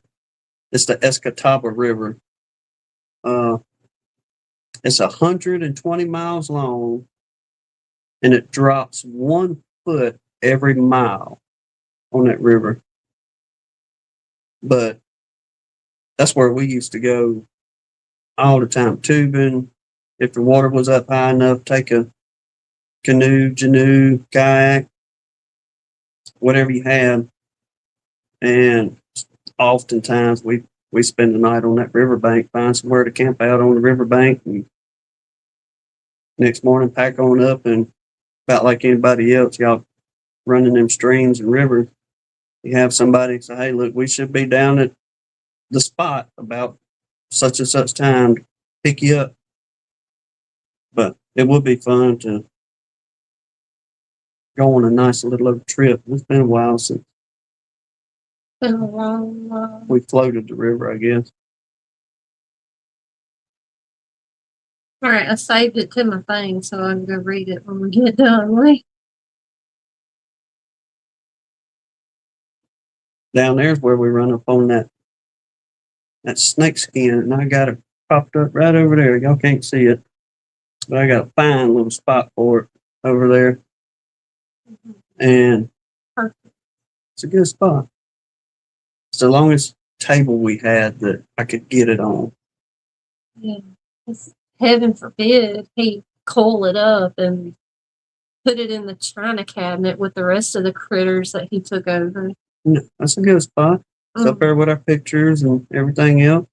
Good memory. And that's the second, I guess, shedding that we have found from that particular snake. Mm-hmm.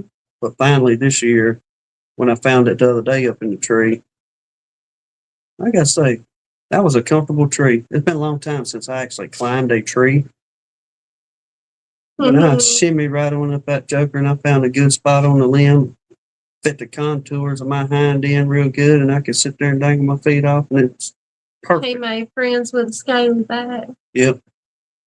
Them little things run all over the place, too. We call them scaly back, but old fence lizard. Y'all don't have them, look them up. Just look up fence I call them lizards. squirts, but y'all wouldn't know what a squirt is. No, he just tunes out my facial expressions anymore. Might not be a good idea. Well, it wasn't a good idea. When I brought it in, I looked around because it's going to be to my left, and I guess y'all's right. Yeah, if you're looking at the screen. So to my right, I looked up because I've got a diamondback, eastern diamondback, up on the wall up here that's 5.5 foot long. And I tanned that hide when I was about 17 years old, and it's still holding on strong. I wouldn't call it strong. You should see the way them flakes, the scales flake off when I dust that thing. It's still holding on. It's still glued down. But then I was like, well, I can't hang it from up there because it's going to fall down. Then I looked over to y'all's right, which would be my left. And I was like, oh, that looks like a good spot right there. And I just brought it in, sat it down, laid it across. Works for me. Great spot. Mm-hmm. Well, the dog's water bowl is over there by that. And she wasn't paying no attention. And she grabbed the water bowl. But I have to, the water bowl is over there because since I got hurt, that's the only way I get up and down is like that table. So I can set the water bowl there, use the table to squat down, then put it on the floor, then use the table to stand back up. But it's a pretty table. Okay, it's strictly for decoration. It's the only girly thing in our living room, really. But like I put like our anniversary pictures and the little gun line tray he made and one of my grandma's old lanterns, and I got these little honeybees on a string light and run it through all the pictures and just made it pretty. And yeah, that night I put my hand on that stupid snake skin in the dark, trying to put down the dog's stupid water bowl. So yeah, he gets this look a lot. Now, she wasn't happy. I was not happy at all. That's not where that's gonna stay. Da, da, da, da. I was livid. It was dark in here. I was sunburned and my back was killing me. And I was ready to go take a bath and stretch out. And I put my hand on that stupid snake skin on my pretty table with pink picture frames. And that's the best place he could find to put that snake skin. Mind you, the other snake is mounted to the back of my kitchen cabinets that face the living room. And a third and fourth snake skin are in my china cabinet that he took over, that is full of crawfish sheddings and snake sheddings and spiders and wasp nests and bees and all that. You forgot about the one rattlesnake pie still in the freezer. Yeah, there's one that's been in the freezer for about 5 years. It's been in there a little while. I'll get to it. Uh-huh. But it's salted up, rolled up, ready to go whenever I get. Oh, I'm telling you, dude, if I didn't love him, I'd be done throwing that stuff out in the yard. Things are about to get western. Did she take off? Yeah, she knows that tone of voice. It wouldn't have been so bad if I hadn't put my hand on it in the dark. Like if he had told me, hey, I put my snake skin up here, I'd have took it a whole lot better than I did the way I found out about it. But she carried it in for me because I had my hands full. Now she carried it like this. No, I carried it to the car for you. I wasn't bringing that thing in. Well, I brought it in. You brought it in. It made for some nice decor. So. Oh yeah, my little honeybee lights just make it look so pretty. It lightens in the dark. But we measured that thing out. I don't know if you watched the video or not, but 6'4" with a bunch of kinks in it. Yeah, I don't want to run up on that thing in real life out there. This snake could easily be 6'5", 6 or 7. Well, at least 6.5 feet. If that thing would have moved, I'd have melted through that floor after I had a heart attack standing right there. I'm not a snake person. Like I'm not terrified of them if I know they're there. But if I accidentally step on one, or God forbid, I laid my hand on one, I would probably take myself out trying to get away, kind of deal. DC, I got one that's sitting right over there. No, that's what he took over my china cabinet for. Okay, a really, really pretty cherry wood glass. The thing is beautiful. I have one shelf that has little china cups on it. And that's it. I'll show y'all one day. That's the only place I got anywhere to stick anything. One day. But it's full, so now everything's overflowing into the living room. No, I zipped that tin up tight and I don't want no doggone snake in there. Yeah, I'm the total opposite. I'll go after him. He will. He hears birds squawking outside. He's going to hunt and see what kind of snake it is.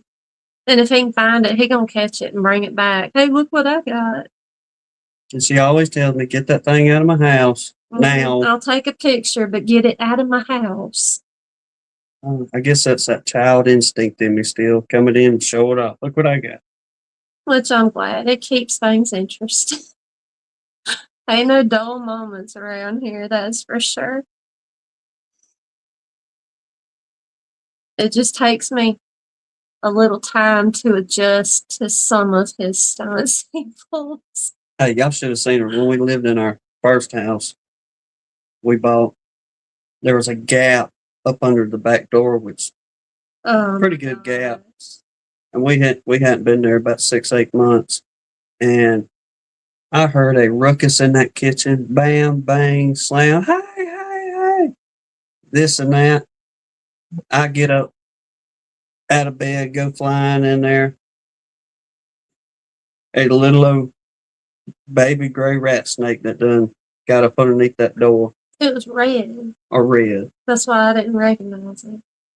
But it was under the fridge, because when I swept, I drug it out and it hit my feet. It had her hemmed up in that kitchen. No, I had the broom on it. When it come out and it tried to start biting my toe, I woke up really early that morning for whatever reason, and he was actually sleeping. So I was like, I'll just sleep in here, get that over with, and kill some time until he wakes up. And here come that stupid snake, and I stood in that kitchen just holding that snake down with the broom for like 15 minutes, praying, Lord, please don't wake him up angry, but please wake him up so he'll come get this snake out of here. Lee, we're streaming on mine. I just seen on my watch he sent something. They send it to Tim's and I can open it. Hey, see, I'm good with them. I just don't want to be surprised by them, and I don't want to touch them. Even when he catches them, I don't want to touch them.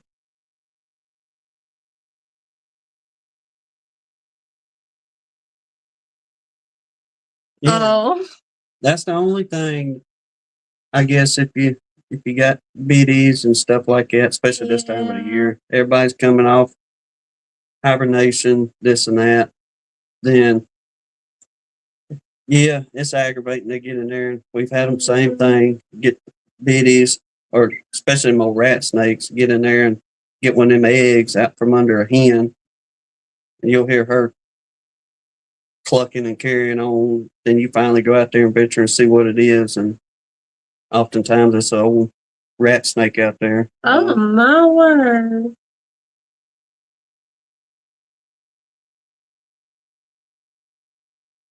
Is that what I think it is? Is that a python? Look like python, yep. Lee, is that a pet? Probably. Because you're petting it. You're petting this. I don't want to touch them. I just don't want to touch them. They creep me out. All right, Lee, take care of yourself, bro. Or no, Larimore. I'm sorry. We fixing to cut out. Anywho, I was fixing to tell Larimore, no, they're not dealing with the snakes because they're too busy hopping back and forth on the roofs of our cars. Oh, the guineas? Red-tailed boas, not a python. She ain't gonna let me have one in the house. I cannot. I've tried that I can't. I can do lizards and snails and squirrels and possums and whatever. I can't live with no snake or spider. I don't want no tarantula in cage in here. I can't do that. But at least not one that can eat me. I couldn't. I absolutely could not. Yes. But yeah, we're gonna mosey on ourselves, I reckon. I know everybody get ready for the work week. Yeah. Just because he's Batman. I forgot about the Batman thing. That's great. Pretty good. Oh my word. Thank y'all everybody for riding it out with us on another Sunday evening. Yeah, good night. It has. Glad to hear with Danae, she'll have her stuff for long. Thank you, everybody, again. With, like I said, whether you prayed for them or was able to help out in some kind of way. All of it matters. It does. All of it made a difference. But she got her EpiPens and she'll have her gear soon. She's ready to roll. Mm-hmm. But till then, God bless you. Lord willing, we'll see y'all next one. Hope y'all have a good week. That's it. Y'all take care. Well, guess that's it for today. See you next time at Gunline Bees.